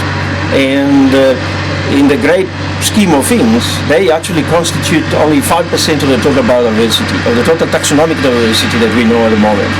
There are 47,000 species of vertebrates in total worldwide, and there are, for instance, just of insects, we know currently 350,000 species. So that tells you the sheer difference between, the world of invertebrates. There are over 1 million invertebrates in total. So versus 47,000 vertebrates. Bearing in mind that most people don't even understand what an invertebrate is. Oh, gee, hopefully they do. Maybe we call them insects. No, invertebrates constitute comprise 33 phyla. Okay, in total of phyla are the large groupings of in the animal kingdom. And of these 33 phyla, the vertebrates constitute only one subphylum of the Chordata, the phylum Chordata. So 32.60 phyla are actually 0.6 phyla are actually invertebrates. Out of 33, the vertebrate is only 1/3 of one phylum. Yeah, so well, we estimate that we could be anything in total number of organisms. The estimates that you see is that we could have anything between 10 and even 100 million species. We have to consider that we are describing about 10,000 on land, between land and shallow waters, including the coastal ocean. But we have hardly explored the abyssal part of the ocean, where we expect obviously to find lots of new species. So, yeah, at the moment we got 1.8 million described in total between animals, plants, fungi, and all bacteria and everybody. Insecticides, then you obviously run the risk of having so-called unintended consequences of killing insects that were not your target. If that happens and you drive into extinction some species that that are clearly playing some role in an ecosystem, you may have cascading effects with other species, because that species most probably was either providing food to another species or was, for instance, controlling another pest potentially. So that's the problem, before you target a species, you need to know exactly what the predator is and what the prey is of that species. So what it consumes and what consumes it, so that you don't create unnecessary, negative cascading effect on the entire ecosystem. Because you could, by eliminating one species, you could actually affect more than one in the entire food web. Okay, that was great. Yeah. We are only concerned about one species, and that's us, Homo sapiens. We pretend that we care about the rest, but the vast majority of the 7 billion people are all too concerned about feeding themselves, getting a good standard of living, and make more of them. Getting to 9 billion, 10 billion, 11 billion. Go spend a few nights and then fly back. Yeah, you're right. Mountain range will have its own species, or one single forest will have its own species. For instance, in the Alexandria forest, there is an endemic genus and species. You're nearly there, Roger. There we go. Okay. Ready to go. You ready, Michael? It's coming open. Okay. Woo, come Italia. Look at them. There's the grab. There on the side. Cocoon. Yeah. Cocoon. There you are. They only cocoon already. There it is. Do you want to see the cocoons? Here. No. Shall we open the cocoon? Check, they're made up of the pellets, Look, you see, they surround the cocoon with pellets. Made of the pellets. To camouflage them better. Okay, open it up. Thank you. There is the animal. He's ready. There he is. Like an Easter egg. Where? Easter egg. Yeah. You see him? Ah. There you go, he's ready. I'm taking me out like an Easter egg. There you go. Oh, happy born. Is he alive? Happy birthday. Of course he's alive. It's a girl. It's a girl. Yay. Not very chuffed about that being whipped out so quickly. No problem. He's fully grown, fully Pooping developed. on me. He's hard and fully developed, no stress. So we didn't pull them out too early, so they'll be fine. No, they will be okay. Wow. They will be ready to fly tomorrow. Because they need to spend the night underground anyway. Okay, it's warm. Away from predators. They'll climb out tomorrow from the side and they will fly. Doesn't need to eat anymore. It seems like he is pupating. So once they pupate, they don't need to feed anymore. How do you know? He looks like a worm still to me. Yeah, but he's formed a chamber, a pupation chamber. Okay. He says been there 7 years. Yeah, that's what we estimated because we found the first larvae 7 years ago and they were tiny. And now, from last year, we've been seeing larvae that were quite large. And now you see they hatching. This one has to be the same age of that. Beetle that you see in the flowers. Okay. So it comes out to poop. Well, he feeds inside under the termite hill, and he sheds the pellets out from one side of the termite hill. 5 years here we got a new genus, a new species of longhorn, the Australoderes. Afraustraloderes raceae has got a big name. Okay, and then we searched all over around in the vicinities in this mountain range with Roger, and we haven't got it anywhere else. But here there is a very strong established colony. We must have retrieved by now over 50 probably of these larvae in the past 3-4 years. Then we got this little stag, which was known only from one locality, and only the male was known. So the female is still in description, by the way, from specimens that we collected here. So there you have it, again, another unique finding. And then we do have that Parandra meridiandra now, capensis, is also one of those that you'll see very, very scarcely in your life. It doesn't occur. We have never found it before. We discovered it here, and then we've been looking around elsewhere. We know that in the literature there are other records, but we certainly not been able to find it again. And here it's very abundant actually. So that's number 3. Then what else have we got here? No, that's pretty much it, eh? Yeah. Why do you think it's abundant here? What is it like here? It could be a situation of spatial moisture. I know that this place, whenever you come here and you are in Gibertina, it's sunny, you come here and there is always this rolling over clouds from the sea. And I suspect this is a lot more wet, lot wetter than certainly down there.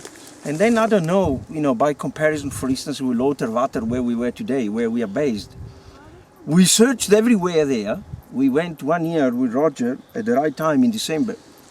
We even put the light out at night. We went with a pick. We went with all sort of equipment, and we couldn't find any sign of life there. Not even the holes in the wood. Not even the signs that there were larvae there eating the wood. So there is obviously something a bit special with it. How would you describe the site? It's a typical, I would say, lower slope fynbos field with a high diversity of Protea and Leucadendron species. But as I say, I don't really know the differences between this and other sites that we've seen today, for instance? Because of all these events, you know. If you find something here, free items that are, free speech that are regarded as extremely, you know, poorly recorded or new, and you don't see them elsewhere in the vicinities, then you've got no option but to declare the place special.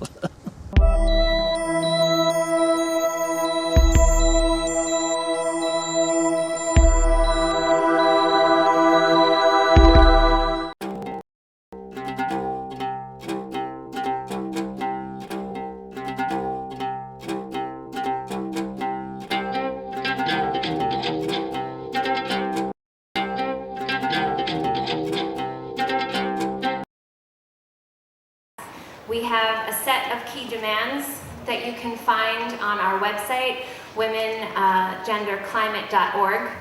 And we have a series of colleagues here who are going to elaborate on just some of the key points that we have, which looks not only at how we can ensure women's rights and gender equality are included in the decisions taken here, but really how the framing of these decisions, what they're promoting and what they're not, how they are going to achieve climate justice and how we feel they are not.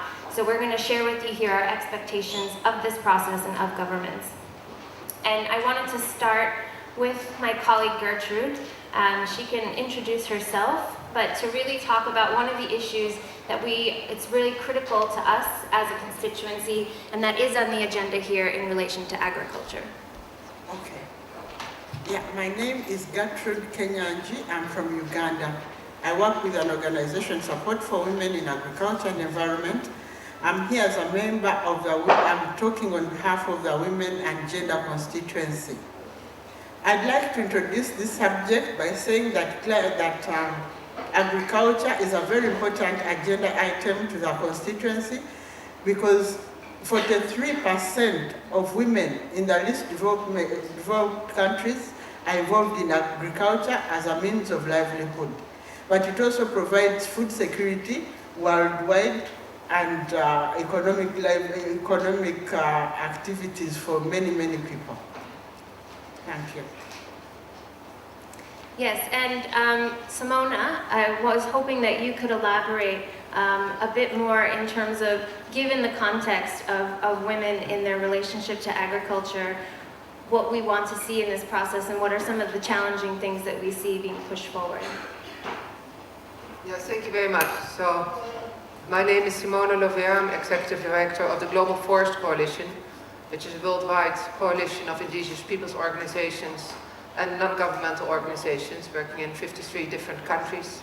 I also represent Strawberry Venture Paraguay. So yeah, agriculture is of course of essence, and it's very much a challenge to make sure, agriculture is building up its resilience in climate change, and we all know that agriculture, but more than anything livestock, like soy and beef production, plays a major role in emissions, climate emissions.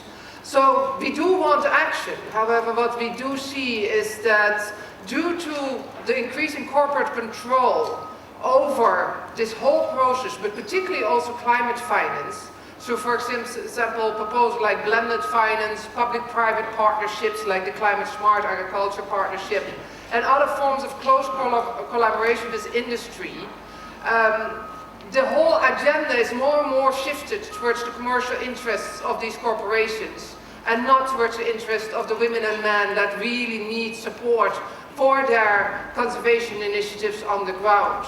One example, for example, is a new project by the Global Environment Facility, one of the two financial mechanisms on climate change, to promote what you call zero deforestation commodity change. Now, those commodities include soy and beef. Paraguay is a clear example where this is leading to massive impacts, not only on forests, but also on women and men on the ground. We have tremendous problems, especially women in the countryside are very much suffering from agrochemicals, for example, that are used for Roundup Ready soy. And with this project, those problems are not addressed. It just looks at the impact of deforestation, and even then, it just tried to shift around soy production rather than limiting it. And that is typical for these kinds of partnerships because, of course, industry, I mean, we know there's a lot of goodwill amongst corporations these days. And definitely they do want to contribute to this problem, to mitigating this problem as well, but they cannot accept limits to their growth. So, for example, the beef and soy industry just cannot accept limits to the growth. Yet, what we see in Paraguay, it doesn't matter where you produce, it's just too much that's being produced. So we need limits to growth, we need to limit the demand for meat and dairy, especially in northern countries, because that is where all the soy and beef is going to. The additional problem is that they're now also proposing to finance agriculture through carbon markets. We know that Climate Smart Agriculture Partnership is trying to propose that agenda. However, if we look at the market mechanisms that are currently being discussed in Article 6, under Article 6, there are simply no accurate methodologies available to really monitor the carbon emissions by land use, whether it's agriculture or forest conservation. I mean, the most accurate methodologies there are extremely expensive. That means that smallholders will almost never benefit from this market. It's the big players that are benefiting. So this is a hugely inequitable system, and we are afraid that the proposals that are being made are actually to compromise the accuracy. That means that this will massively undermine the whole integrity of this climate agreement. The already weak agreement that we have, because the Paris Agreement is very weak, will be further undermined. In general, offsets is very bad. You know, an offset is very unreliable. We will have a big action tomorrow actually around this at 3 o'clock in the green tent in Zone E. Because, you know, we are at the green, in 4:30 in the green tent in Zone E. Because people have to realize that a tree, especially in times of climate change, is a very vulnerable, you know, sink of emissions. So proposals like large-scale carbon storage cannot be used as offsets. There's also no spare land for these offsets. I mean, all land is people's land. All land also needs to be restored if it is degraded. So this whole, you know, paradigm of, oh, we will have spare land that is degraded where we can use bioenergy plantations, it's just not true. This is the land that farmers in countries like Uganda depend on. So, for example, bioenergy and carbon capture and storage proposals are highly problematic. They will lead to huge land grabbing and conflicts. And last but not least, one of the things we are most concerned on is this new proposal to actually offset through also forest emissions from the aviation sector, from flights to places like Marrakesh. You know, it's bad enough that we are flying so much, but please don't make it worse by planting trees in advance, because these kinds of sectors will mainly plant very large-scale monoculture tree plantations that are very harmful for the people on the ground.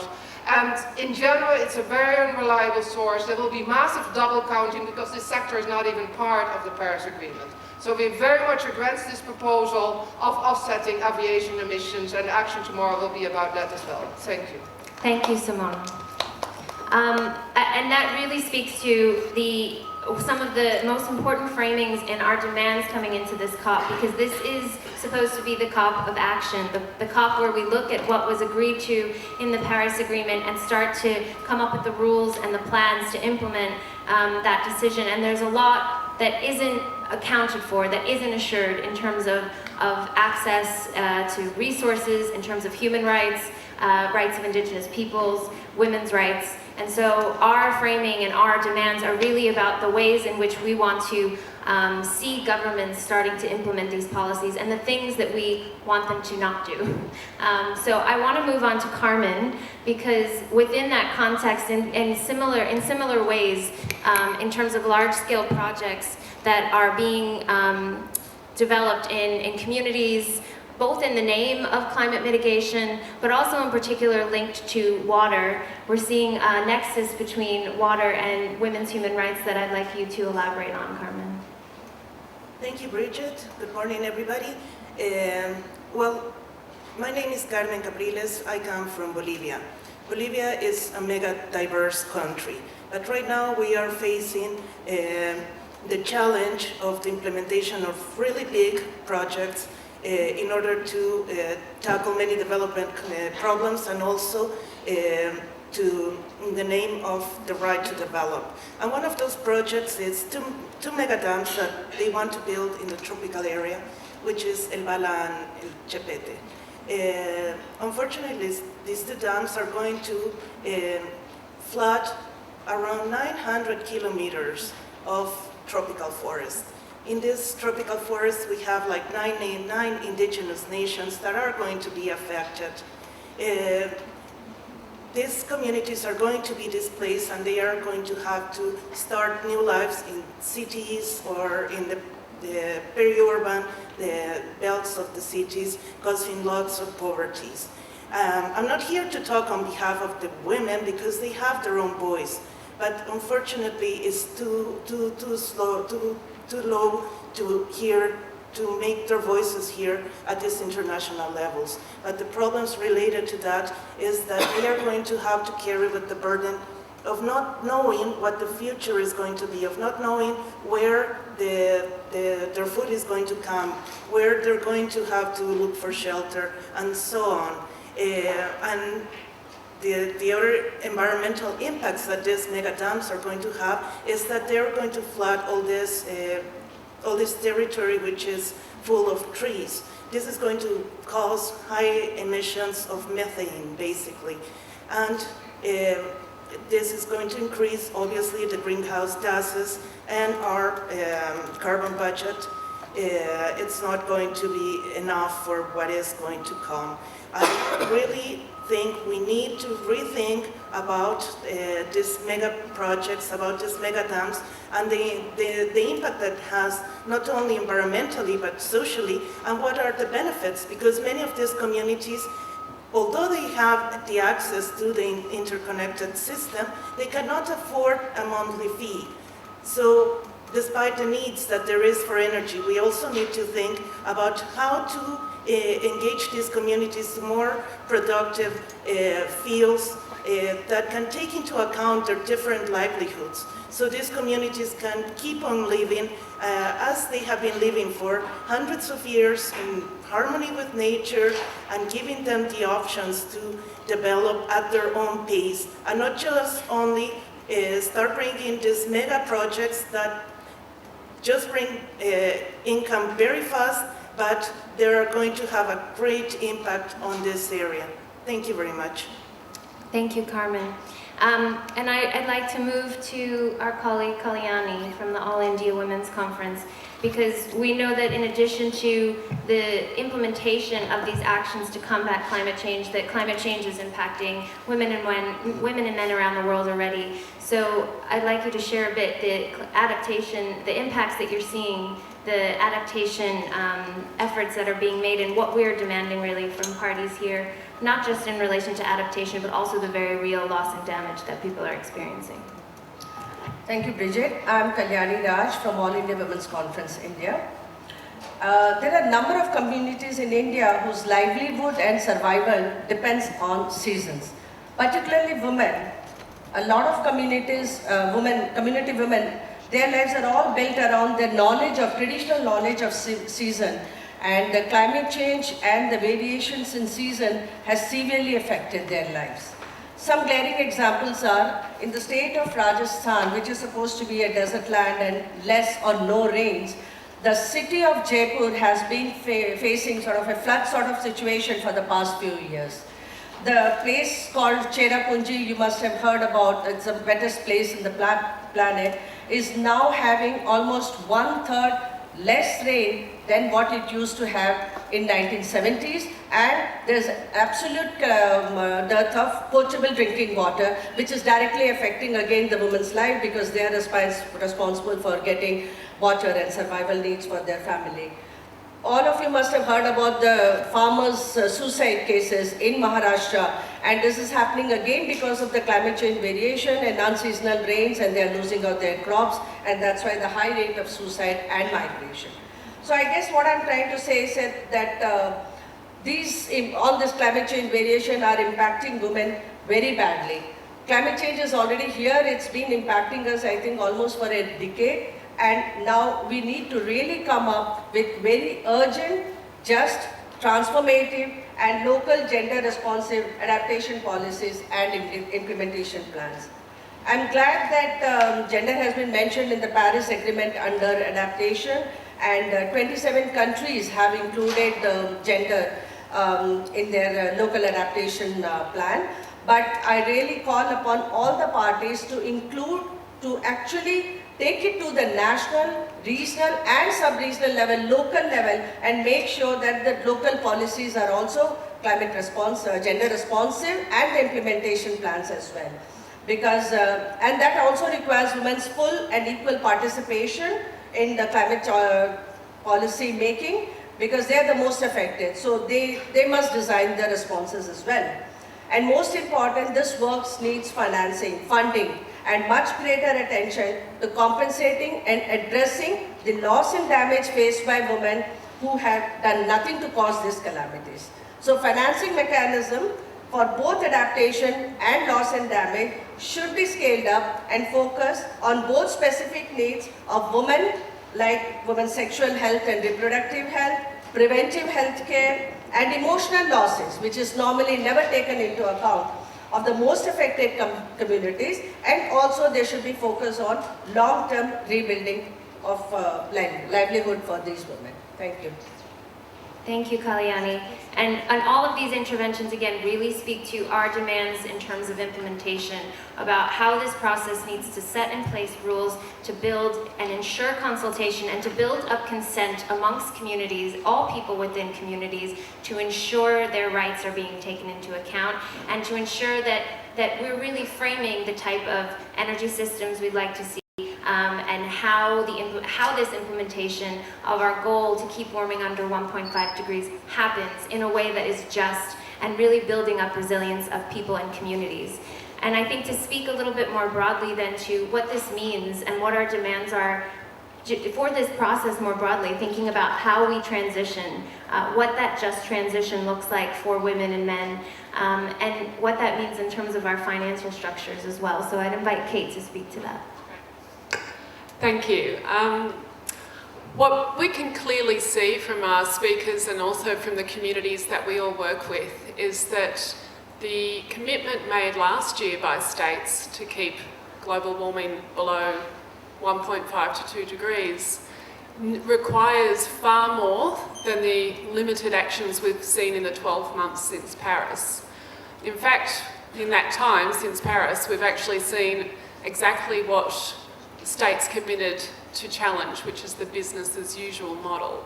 We've seen continued attention to global economic growth at the expense of the environment, but also at the expense of women's rights. We've been seeing continued commitment through trade agreements to undermine the capacity of states to actually take action that's required.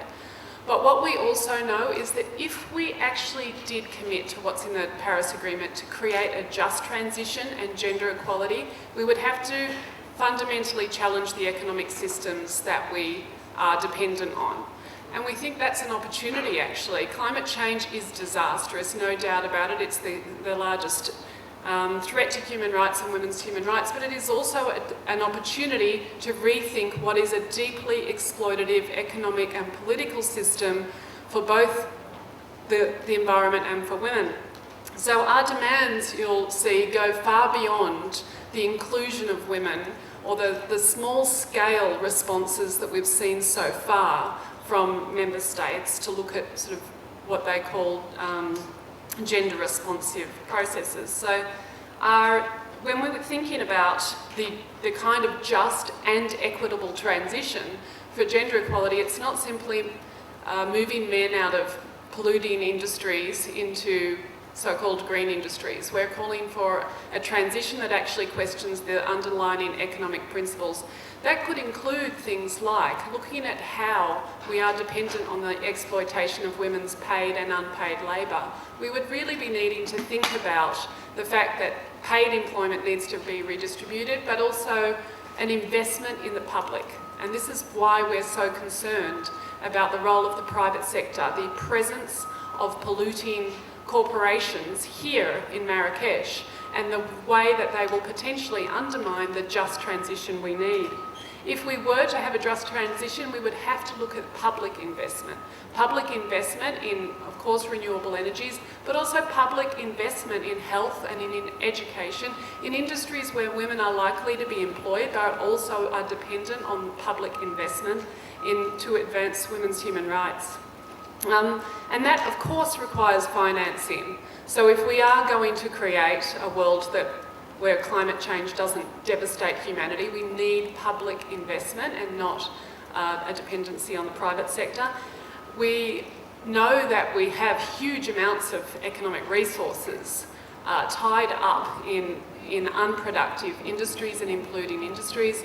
We have more than $30 trillion hidden in tax havens, and we are spending $1.6 trillion a year on military expenditure.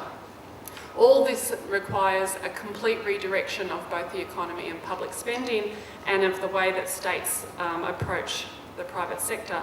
So today we are going to be holding an action, I think probably the first action here at Marrakesh, which is focused particularly on shifting funds away from military expenditure.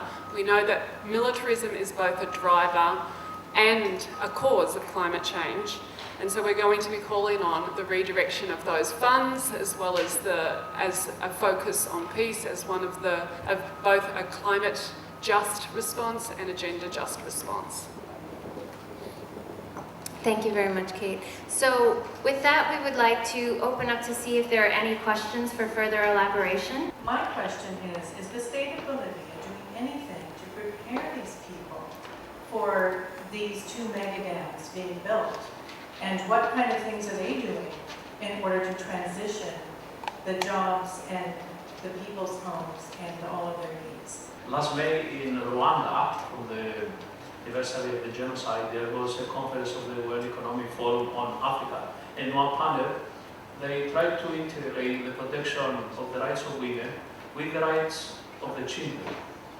And yesterday in the opening ceremony, the outgoing chair lady, Mrs. Royal, emphasized that the number one victims of the orphans and the suffering children is so high, and 2/3 of them are in Africa. So I wonder if there are any initiatives where we're talking of protecting the rights of women, at the same time to speak about the protection of the children. I live in Zimbabwe, and I can see that the number one victims when there are conflicts, when there is poverty, are the children. How can we get funds at least to protect the children? And when we protect the children, we protect also the mothers. Thank you. Hi, my name is Vasundhara Jolly and I'm part of the Tufts University delegation to COP22. Thank you so much for offering the different perspectives. I thought it was very interesting. You mentioned that there's a requirement for a shift in how we approach investment and finance for existing economic systems. And I was wondering if you could elaborate a little more on what that would look like, given that private sector involvement has been such a big part of this agreement, and how countries have been pushing businesses to adopt more sustainable practices. And if you're calling for a shift from that, like what would that look like? Thank you. And our final question over here. Thank you so much. We find ourselves in a position of some people who are on a train, the whole world basically, on a train we know is going to go over the rails because we know that's where the rails are heading. And yet we seem to be sitting here trying to persuade our leaders to say, please will you tell us all to jump off it or stop the train. To my mind, for us to carry on staying here when we know, as Kate said, last year everybody said we're going to move off this train, and instead what actually happened was business as usual, feed some more coal into the fire. I think it's getting to be time now where we as women have got to do something about it. We've got to just say, maybe the option is to just set up another system. One of the big problems with climate change and the moves that we need to make in order to stop having climate change is that the infrastructure for the alternatives is very poorly developed. If we were to set up infrastructure as well as we could, we'd be able to then abandon this train ourselves and not wait for somebody. I mean, when the train's getting closer and closer, are you still going to stay here saying, should we get off this train, leaders? Thank you. So we have 3 minutes. So Carmen, maybe just briefly to the specific question, and then others who'd like to add. Very briefly, there is no plan. We don't know anything. The information has been kept aside from civil society, even from the population living there to all the civil society in the country. So we don't know what the future is going to be. We only know that it's in the program of the government and that they're going to build it. So we are hoping for the best in order to the authorities to realize what the huge impact this is going to have and to stop this project before it's built. Thank you.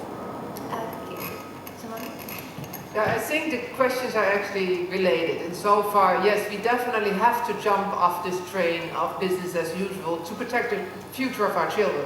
I mean, and this is why we are fighting so hard, because we just see this whole Paris Agreement, you know, being funded by the biggest polluters in the planet, you know, will continue us on this business as usual path that will just not make sure that we reach the 1.5 degrees. That is the absolute minimum, because even that is too much. It's the absolute minimum we need to protect the future of our children. So yeah, how do we do it? To answer that concrete question, one big thing is to make sure governments are held accountable for providing the public funding. And there is funding, we know it. Actually at 1 o'clock there's a very important action organized about military spending, because we know there's so much money still going basically to war, which could go to peace and to climate justice. So please join us, that's in the restaurant area here at 1 o'clock. But it's one of the examples of, you know, the money is there. And actually forest conservation doesn't need money. What we need is that all that money that's currently going to agriculture communities and subsidies that are sponsoring forest deforestation and forest degradation are being removed, are being redirected to other sources. So that is the solutions now.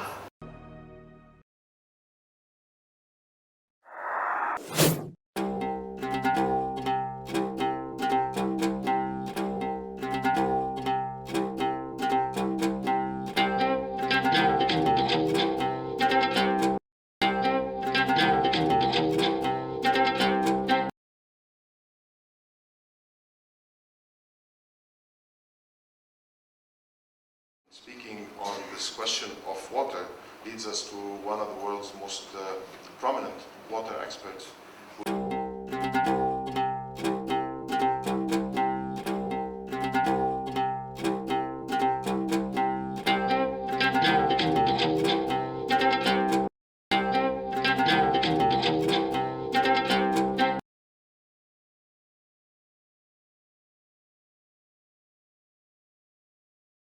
Speaking on this question of water leads us to one of the world's most prominent water experts, who is Professor Mohammed Aid Qadi. Our next speaker is presently President of the General Council of Agricultural Development.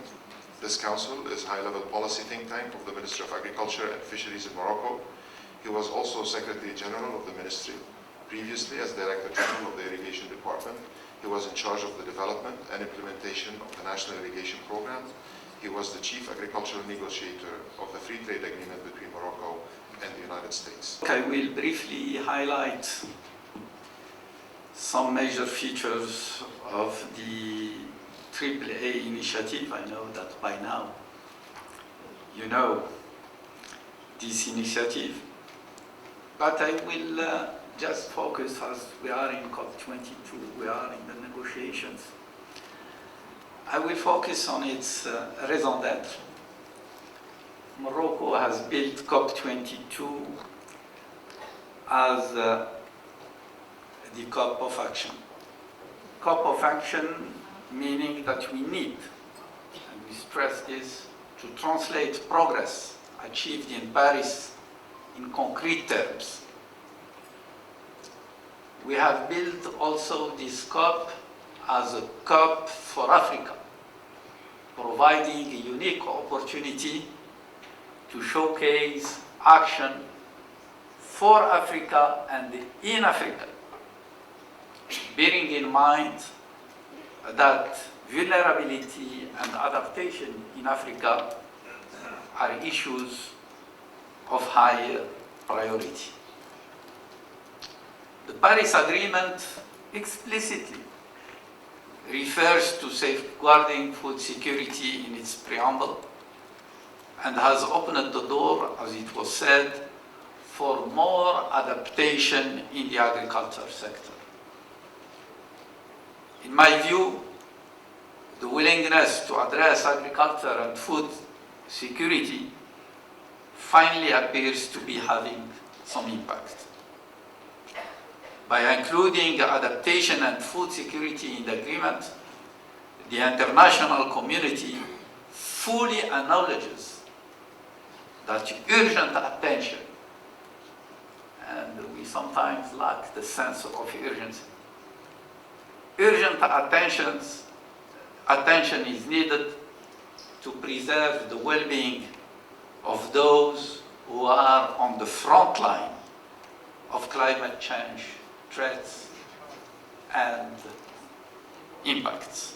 All the intended nationally determined contributions INDC submitted by the majority of the African countries prioritize agriculture as a sector for adaptation action. This reflects, of course, the importance of agriculture for their economies and societies. Agriculture employs more than 65% of the labor force and accounts for more than 32% of the GDP. Projected climate change, and we had a presentation which eloquently present the vulnerability of Africa to climate change. They really pose serious threat to Africa's agriculture, which, as we've heard, will have to adapt to changing temperatures, precipitation patterns, and more frequent extreme weather events.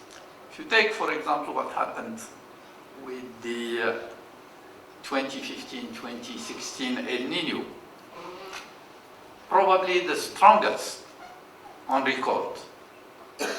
This El Nino event has led to the extreme drought affecting this year's crop in several countries across the continent. And you can see the unprecedented deficit of corn production in the SADC region. So while weather events such as El Nino are recurring phenomena, climate change will increase their severity, acting as a multiplier for food insecurity, reversing the gains achieved through the Millennium Development Goals process, and jeopardizing the success of the Sustainable Development Goals. Africa is already vulnerable to erratic weather patterns. And we heard this morning that it is the continent least able to meet the cost of adaptation to climate change and needs access to technologies and funds to exploit its massive agricultural development potential. We are strongly convinced that COP22 in Marrakesh is the right moment to create a coherent delivery system to drive forward the implementation of agricultural adaptation interventions in Africa. So the Adaptation of African Agriculture Initiative, AAA, originates from this conviction. It is designed to enable African agriculture to simultaneously improve productivity, reduce vulnerabilities, increase resilience, and manage natural resources more sustainably. It is closely aligned to realizing the ambitions agreed in COP21 and, of course, associated finance commitment. AAA is structured around two components. The first component is linked to the UNFCCC negotiations, and it aims to advocate in favor of increased funding to support innovative policies, country investment plans and capacity development, that reflect a strong and collective voice for Africa at COP22. And I can tell you that we tried hard during this week to make Africa's voice heard.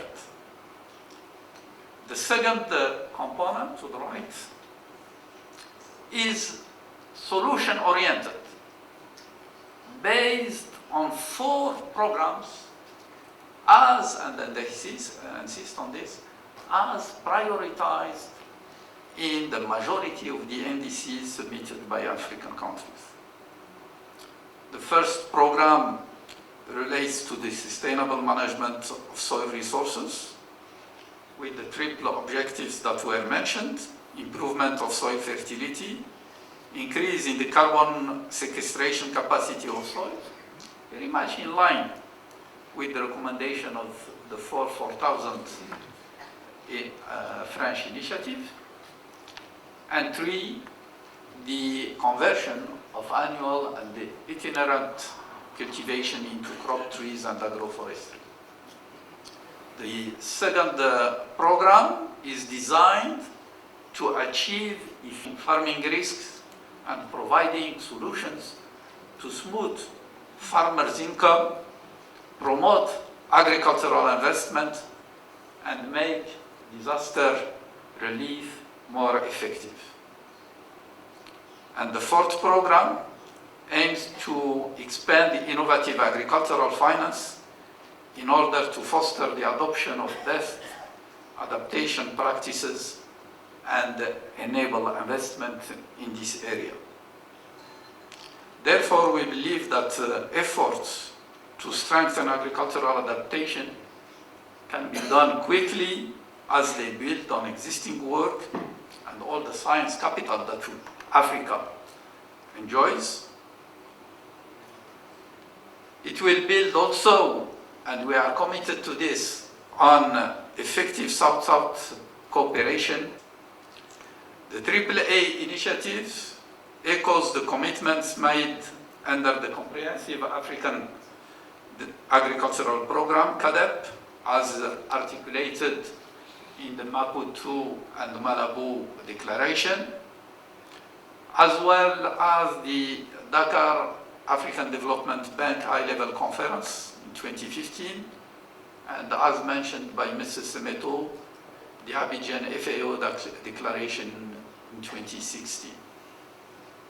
All these commitments call for the transformation of African agriculture into globally competitive, inclusive, and business-oriented sector that creates wealth, generates gainful employment, and improves quality of life.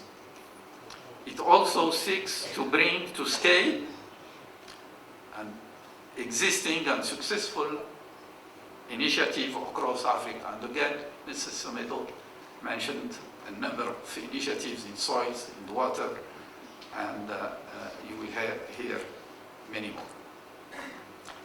I would like to emphasize also that the AAA initiative will contribute to achieving sustainable development goals, as its potentials are geared to most of the SDGs. I can cite the SDGs related to poverty eradication, SDG 1, food security and nutrition, SDG 2, healthy lives, SDG 3, water and sanitation, SDG 6, sustainable consumption and production, SDG 12, climate change, SDG 13, and territorial ecosystems, forest desertification, land degradation, and biodiversity, SDG 15. We are gratified by the fact that the AAA already enjoys the support of a large number of African countries, international and regional organizations, you heard FAO, World Bank, IFAD, and many others, the private sector, and NGOs. It is also supported by a high-level international scientific committee, drawing on expertise from the most renowned institution, academic and research institutions worldwide. I would like to conclude this talk by asking this question: what if Africa's agriculture became resilient enough to accelerate agricultural growth? So the answer comes from a study from the World Bank. Given the massive potential, agricultural potential of Africa, Africa holds almost 60% of the world's cultivated land. Only a small fraction of its water resources are developed, and so on. So if Africa became resilient, Africa's farmers and agri-businesses, according to the World Bank, could create $1 trillion food market by 2030.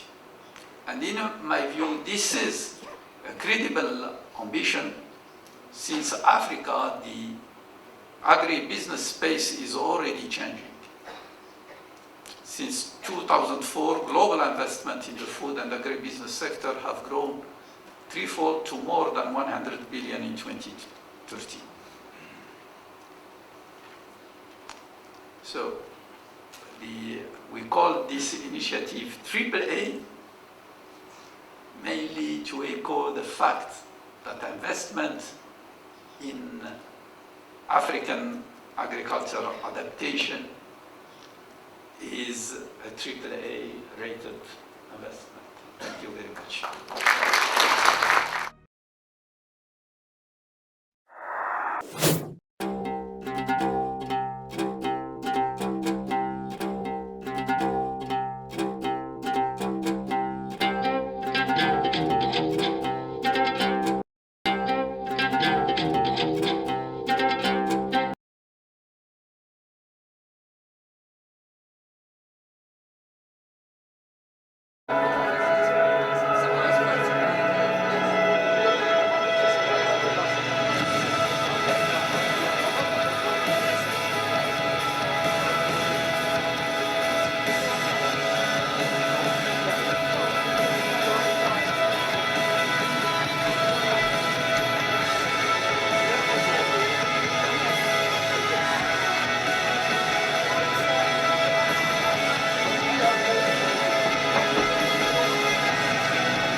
we've been watching the wonderful science art communication of the impacts of climate change produced by Environmental Graffiti. It's available, you can see it on the website, by the artist Alisa Singer, who allowed us to use this free of charge. I am delighted to welcome Philip Duffy, who is President and Executive Director of the Woods Hole Research Centre. He held the role of Senior Policy Advisor in the White House Office of Science and Technology Policy. So Philip, we welcome your words. So the event tonight deals with the oceans and the cryosphere, and I'll say just a couple of words about each. You know, the oceans play obviously an incredibly important and underappreciated role in climate change. And in the most simple terms, greenhouse warming is the Earth absorbing more energy from space than it emits back out into space. And if you ask where is that excess energy going, over 90% of it, almost all of it, goes into the ocean. Only about 1% goes into the atmosphere. So when we think about global warming, we tend to focus on the atmosphere because that's where we happen to live. But really, climate change is happening much more in the ocean than in the atmosphere. The other important statistic and fact about the ocean's role in climate change is that the ocean absorbs roughly 25% of the carbon dioxide that humans emit into the atmosphere. And as you'll hear tonight, these additions of heat and energy and carbon dioxide into the ocean are having profound consequences. Similarly, the Arctic is what you might characterize as a hotspot of climate change. As you probably all know, the Arctic is warming at least twice as fast as the rest of the planet. This is resulting in changes there that are not just detectable, but actually obvious. And as you'll hear tonight, warming of the Arctic is having consequences, regional consequences that are, again, not just detectable, but actually obvious. It may be true, though, that although the regional consequences are very significant indeed, it may be true that the global consequences of climate change in the Arctic, although they've yet to be felt, are potentially more important. Indeed, I think nowhere is the concept or the immediacy of the concept of thresholds and tipping points more important than it is in the Arctic. And two examples come to mind, again, of thresholds and tipping points in the Arctic. One is greenhouse gas emissions from thawing permafrost, and the other is the commitment to the eventual complete melting of the Greenland ice sheet. And in my opinion, it's tipping points like these in the Arctic and elsewhere that really drive or should drive the urgency behind addressing global climate change generally. We can't wait, and as you'll hear tonight, the commitments that collectively the world has made so far are not enough, are nowhere near enough to prevent the most serious consequences. So more ambition is needed, and more ambition is needed sooner rather than later. So we have 5 distinguished speakers tonight. Carol Turley of the Plymouth Marine Laboratory will introduce them and will moderate the following discussion. Thank you. So I get to introduce myself. My name is Carol Turley. I'm from Plymouth Marine Laboratory. I was the Knowledge Exchange Coordinator for the UK-wide Ocean Acidification Research Programme.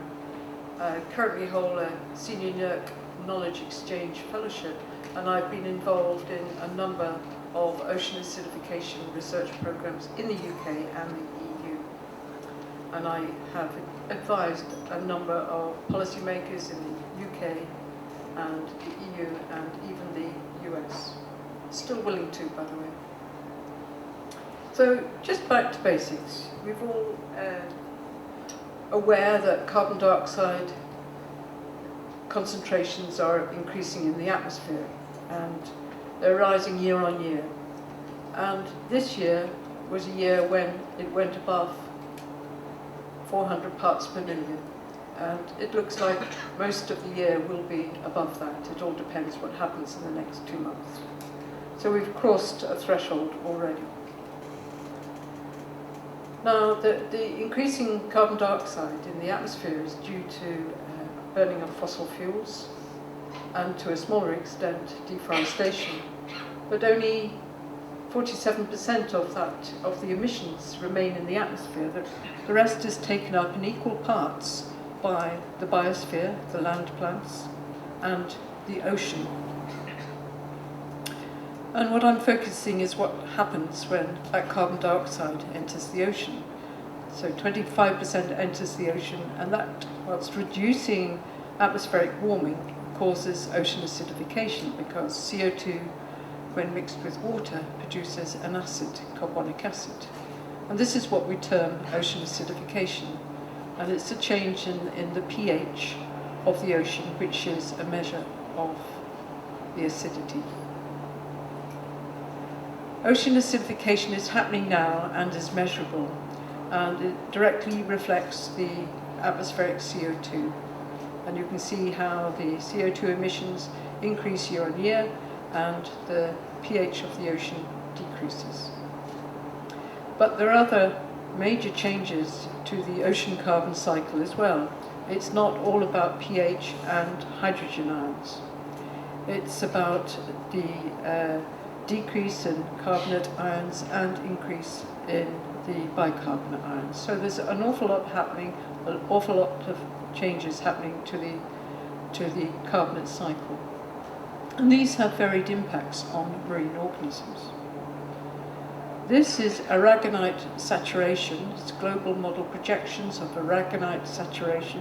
Aragonite is a calcium carbonate mineral that for some structures, coral reef structures, and some skeletons and shells of animals.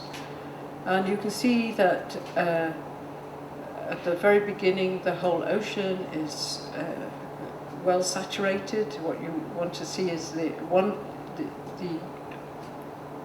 white bit is the white color is one, which essentially divides saturated from undersaturated waters. And you can see very early on that the polar oceans become undersaturated with respect to aragonite, but it's a global ocean phenomenon with the supersaturation that's happening in the tropical areas, like you can see there in the dark blue, is rapidly decreasing too. So this is something that's of great concern. And when it becomes undersaturated, unprotected shells will dissolve. And we can actually see this in seeps. Carbon dioxide seeps through coral reefs off Papua New Guinea. And you can see a progression from here, from away from the reef fence, moving right into the carbon dioxide, where the carbon dioxide is going through the reefs. And this is a vision of the future, perhaps, of coral reefs in a high CO2 world. So there's a very rapid loss as you progress to the seeps in biodiversity and structural complexity, with no reef development at a pH of around 7.8. So we think that's some kind of threshold for reef systems. And there was this amazing paper produced this year in Nature, and it's at One Tree Island, part of the Great Barrier Reef. And what they did is they took a whole reef ecosystem and brought the chemistry back to what it was like in pre-industrial times. So they restored it to pre-industrial conditions. And what they found that the calcification of the reef actually increased by around 7%. And that indicates, it's the first indication, real indication, that ocean acidification is already impairing reef growth. And there are other observations showing decreasing calcification over the last 20 years of reefs in the Great Barrier Reef. Also in the Mediterranean, there are carbon dioxide seeps, but in a different environment. And you can see at pH 8.1, which is today's pH, is amazing biodiversity. Lots of calcifiers there again, and then just 0.3 of a change in pH as you move towards the seeps. A great loss, a tipping point to very low biodiversity. But some organisms are doing quite well. You can see some algae doing very well. And the other important ecosystem provider are cold water corals, and they essentially build reef-like structures, but on the skeletons of their past generations. So there's this jumble of skeletons, and they produce habitats and nursery grounds for fish, and they may be particularly vulnerable because they actually grow deep in the water where carbon dioxide is higher, and then you actually have more CO2 coming in, which raises this saturation horizon towards the surface. And so we worry whether this horizon will actually move through where the current deep water coral reefs lay. And you can see they're around the European coast, but they're around many, many coasts. And they're also important in Northern Europe. And this is the projections for the RCP levels as you move into the future. And you can see the yellow and orange spreading, and this would imply that these organisms and the bones of their ancestors that are forming the reefs will actually dissolve because they've got no tissue to protect them at all. The variability of ocean acidification impacts it relates to the life cycle of organisms in the marine environment. So that organisms that sit on the benthos actually have a pelagic stage as well. And this is how they disperse through the seas. And you can see in the lower circle there that the adult of this echinoderm is actually quite okay about ocean acidification, not too vulnerable. But as you move to the gametes, the embryos, and the juveniles, you can see that the vulnerability increases. So you actually have to study the whole life cycle as well as the physiology of these organisms to actually understand their vulnerability to ocean acidification. There's more evidence of the coast of California and in the Southern Ocean that today these pteropods, these sea butterflies, which are the size of a very small lentil, are actually, their shells are corroding as we speak, as I speak. And why are they important? Why should you care about these things? It's because they're very important links in the food web for, from the very small microscopic organisms to the larger things that we like to enjoy and cultivate and catch. So salmon, herring and whales and many birds depend on these links in the food chain. The ocean is also absorbing nearly all the heat, as Phil said, from global warming, and that is warming the ocean as well. Again, we'll hear more about that later. And that is having an impact in combination with ocean acidification on many marine ecosystems. So what I'd like to do, I don't want to step on the ground of other presenters, is actually look at what the climate scenarios are and the impacts that they have. So these are the changes in mean values, global mean values, since pre-industrial times that will occur by the end of this century. So the present day mean air surface temperature is just over 1. If we go to business as usual, the red line, it will be over 4, or around 4 degrees centigrade. The NDCs, depending which tracker you take, will be anything from 2.7 to 3.5, and the recent UNEP GAP report had it at around 3. So this is still very, very high. And the Paris Agreement goal was 1.5, which is very close to the RCP 2.6. So how does this translate into the change in sea surface temperature? Well, today it's already at over 0.8 degrees centigrade as a global mean. And if we continue business as usual, it will be over 3 degrees centigrade higher. If we do implement these NDCs, it will bring it down to between 2 and 2.6 degrees higher, so it's still very high. In terms of acidification, at the moment where the pH of the ocean has decreased by 0.1 of a unit, doesn't sound much, but it's around 30%. And if we keep on going, a business as usual, it will be a decrease of 0.4, which is over 120% decrease. And even with the NDCs, they are still quite high, with a decrease of 0.2 to 0.3 pH. The Paris Agreement goal will deliver around a decrease of 0.15.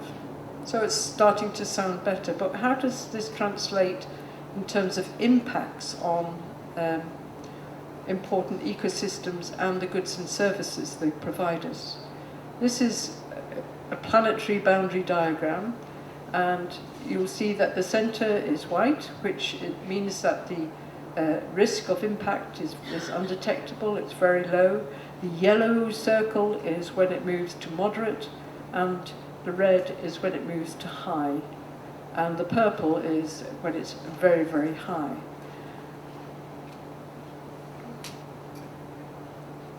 So if we focus on where the blue line is, which is the coral reefs, you can see that the business as usual is that dotted line on the very edge of the purple. So that's very high risk to keep on doing what we're doing. The NDCs move in a little bit, but it's still in the very high risk category. And if we're good citizens of this planet and we achieve the Paris goal of 1.5, you can see that the risk of impact to coral reefs is reduced considerably, but it's still a high risk. And if you look around at the other ones, there are important things like pteropods and krill and other key ecosystems, and then look at the goods and services, you get an idea of how that could impact the marine environment and what we gain from it. So just to close, I conclude that current NDCs are not enough to avoid high risk of impacts to ocean ecosystems and the goods and services they provide. We need to ratchet it up, we need to build on them urgently. So thank you very much.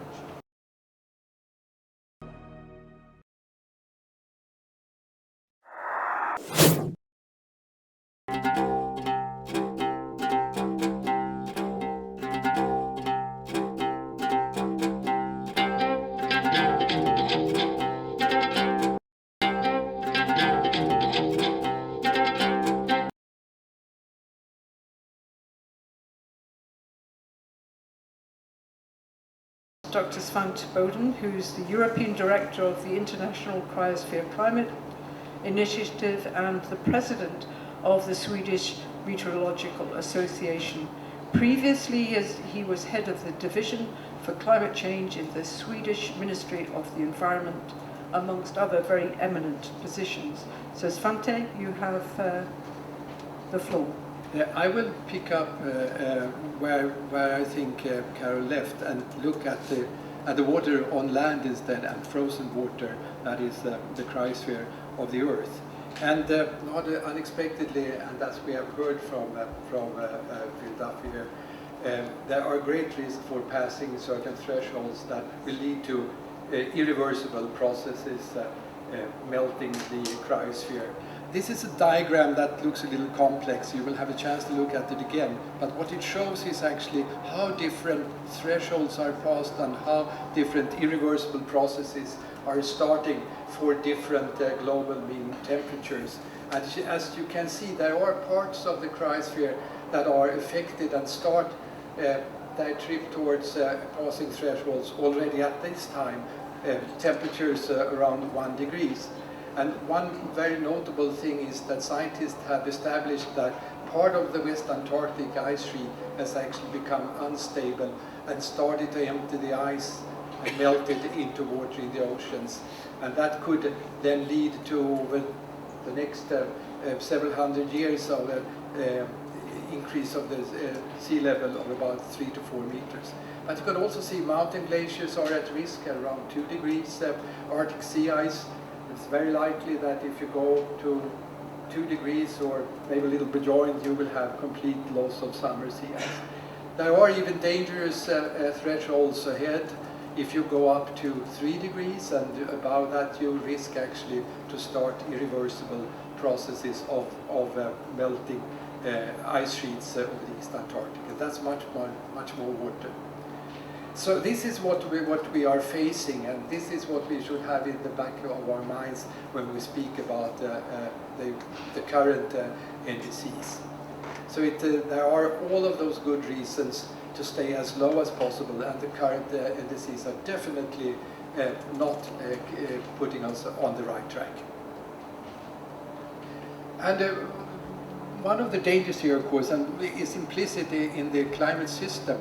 The climate system actually provides this polar amplification, and as we have heard, it varying places 2 to 3 times the global average warming. When I say polar, it actually also applies to, for example, the Himalayas and the glaciers. They are also warming much more rapidly than the global average.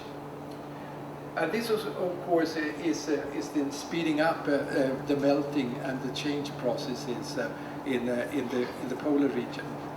I think it could be good now to look exactly where we are when analyzing the NDCs, or INDCs that they were called before. This week, UNEP issued their annual gap report on what is actually needed in order to close the gap to stay on a 2 degrees pathway, and what are the current NDCs leading us. And as you see from this slide, actually, if you include also the conditional INDCs, the best value for what will happen to 2100 is that we stay under 3 degrees. We will be close to 3 degrees essentially. So if you multiply that by 2 or 3, you will see that could lead to something like a 6 to 9 degrees temperature increase in the Arctic, and also considerable increase in Antarctica. So what's happening with the ice sheet? I briefly then mentioned about this instability of West Antarctica, and it has actually been demonstrated that the Amundsen Basin in West Antarctica has already started. It has tipped. So what you can expect from that is an additional 1 meter of global sea level rise. But not on the time scale to 2100, but over several hundreds of years. But the general belief is that this is irreversible. You can only affect it and slow down this irreversible process by keeping the temperatures down. And of course, this irreversibility is the really threatening aspect of what's happening in the cryosphere. And as I told you before also, the Wilkes Basin in the East Antarctica turns out also to be unstable. And there are many basins that have the same characteristics. And this could lead to 3 to 4 meters of sea level rise. Now speaking about other basins in East Antarctica. That has not started yet. It takes a higher temperature to achieve that. And the time scale is much longer, several thousand years. In fact, if you analyze this, you can see that the roots for these are 3 types of instabilities. For the West Antarctic ice sheet, it's referred to as topography downward sloping towards out over warm sea. That is triggering it. So it's not melting from the top, it's actually melting from the bottom by by warmer ocean water penetrating in under the ice sheet. When it comes to East and Antarctica and the Wilkes Basin, it's actually an ice plug. You have ice that are stuck over land or out of the sea by an underwater ridge that is keeping the ice in place. If it actually melts so that the ice can slide over that ridge, then the whole basin becomes unstable. And you have a third instability, and that applies to Greenland. And that is the high temperature feedback. When it starts melting from the top, the surface of it becomes lower, and you get exposed to even higher temperatures. And that you can see have started in Greenland, but not to the extent that the probability yet is so that you can see the whole Greenland ice sheet starting to vanish. But if you look at this probability diagram showing the global average warming over pre-industrial times as compared to the probability of complete loss of the Greenland ice sheet, if you look at the 3 degrees from the GAP report here, there is almost certainly, it's more than 80% probability that all of the Greenland ice sheet will vanish. That adds another 6 meters to sea level rise. Permafrost is one other of those irreversible processes. Once the permafrost has thawed and released its methane, it cannot be put back in the ground again over reasonable time periods. 24 of the northern hemisphere land area is actually permafrost. And what's happened, of course, is that when temperature rises, the ground thaws, it releases carbon dioxide and methane. Methane, of course, being the very potent part of this carbon stock, and leads to climate warming. But of course, there is also feedback loop, then more warming, more thawing. So if you sum up and they go through a process of calculating how much carbon that could be released this way, we can see in order to stay between the 2 degrees target, we cannot release more than 290 gigaton of carbon. To date, we have then spent about 550 gigaton of that budget, and remaining is 275. Permafrost will add another 130 and 160 gigaton if going above that. So that is a real uphill struggle to prevent that from happening. Arctic sea ice is another, of course, interesting thing and threatening thing. That, however, might not be irreversible.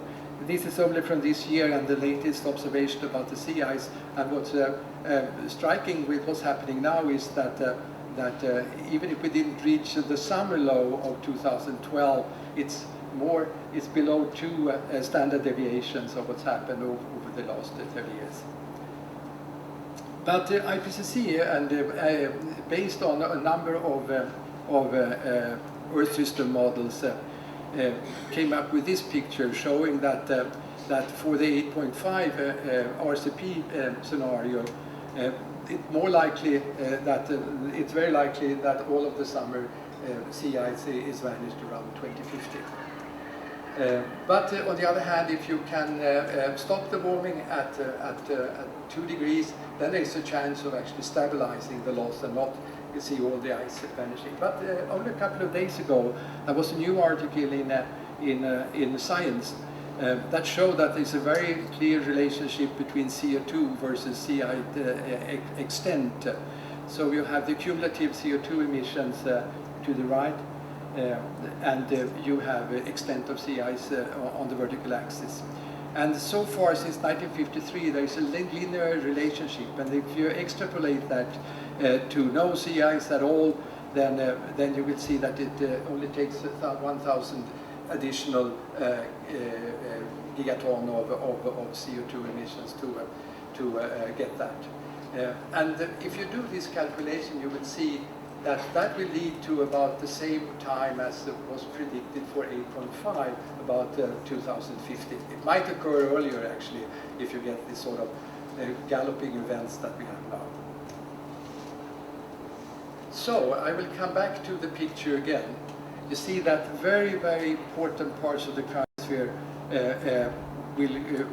can pass crucial tipping points. And and then start irreversible processes.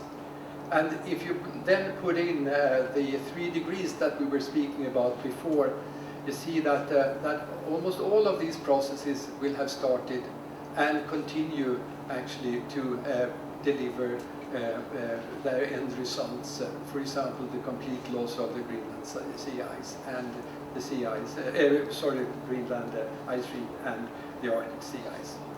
So that was actually my last slide.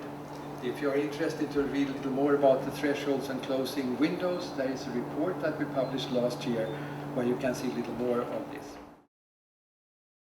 I have now the pleasure of introducing Lars Otto Rierson. He's the Executive Secretary for Arctic Monitoring and the Assessment Programme, AMAP. The working group under the Arctic Council responsible for monitoring and assessing levels, trends and effects of pollution and climate change on Arctic ecosystems and humans. And I know he's got another publication, assessment on the way, so I'm hoping, Lars Otto, that you will be able to tell us about this. We have been working with the Arctic for 25 years. The organization in the Arctic goes back to Gorbachev, who calls for international cooperation to change the Arctic from an area of nuclear submarine into an area of peace and science. And that's what we have been doing for 25 years. The 8 Arctic countries and non-Arctic countries with research in the Arctic are providing scientists and data so we can perform the assessments that I'm going to give you a short introduction to. So we have scientists to make these thick scientific assessments. They're fully referenced, peer-reviewed. We have a scientist writer to make the layman styles, and that is still too thick for the politicians. So we have this very thin paper with a lot of big pictures and big letters, so that we hope that the ministers can read and see our conclusions and recommendations. And nice pictures, as you have seen here, is very important because they look at them and they read the text under. So that's where we try to sneak in the real things. The first PowerPoint should show the area that we are covering, and that is the whole Arctic, north of approximately 60 degrees, or the Arctic Circle. There's a huge water area of the Arctic Ocean, a lot of ice. And we are looking into the ocean, the land, the atmosphere, and the humans, analyzing the levels of contaminants. You also see it on the effects here. And, for 10 seconds. this is the report on the cryosphere. This is the 3rd climate report that AMAP delivered in 2011. And in April, we're going to launch the next report telling the development of what we see now in the cryosphere in the Arctic. Here is from the Northern Hemisphere, RCP 4.5 and 8.5. But if you look at what's happening north of the 60 degrees, you see that we have more than a doubling in the temperature. If you continue as business as usual, the red line, in the winter time, you will be an average increase of 12 degrees. This illustrates how important it is to look into areas, into part of the year, and don't be blind on the average of the globe. That is what you see here. That is 5 to 6 degrees, or down to 3 degrees for 4.5. In the Arctic, you see doubling, and be aware of that in some areas, some part of the year, you will have extremes, higher and lower. And that's important to understand what you then get for the melting of the ice, the thawing of the permafrost. The average is not the right to look at. You have to look at what's at the site, what will happen. So this is also an interesting thing. We have heard it before.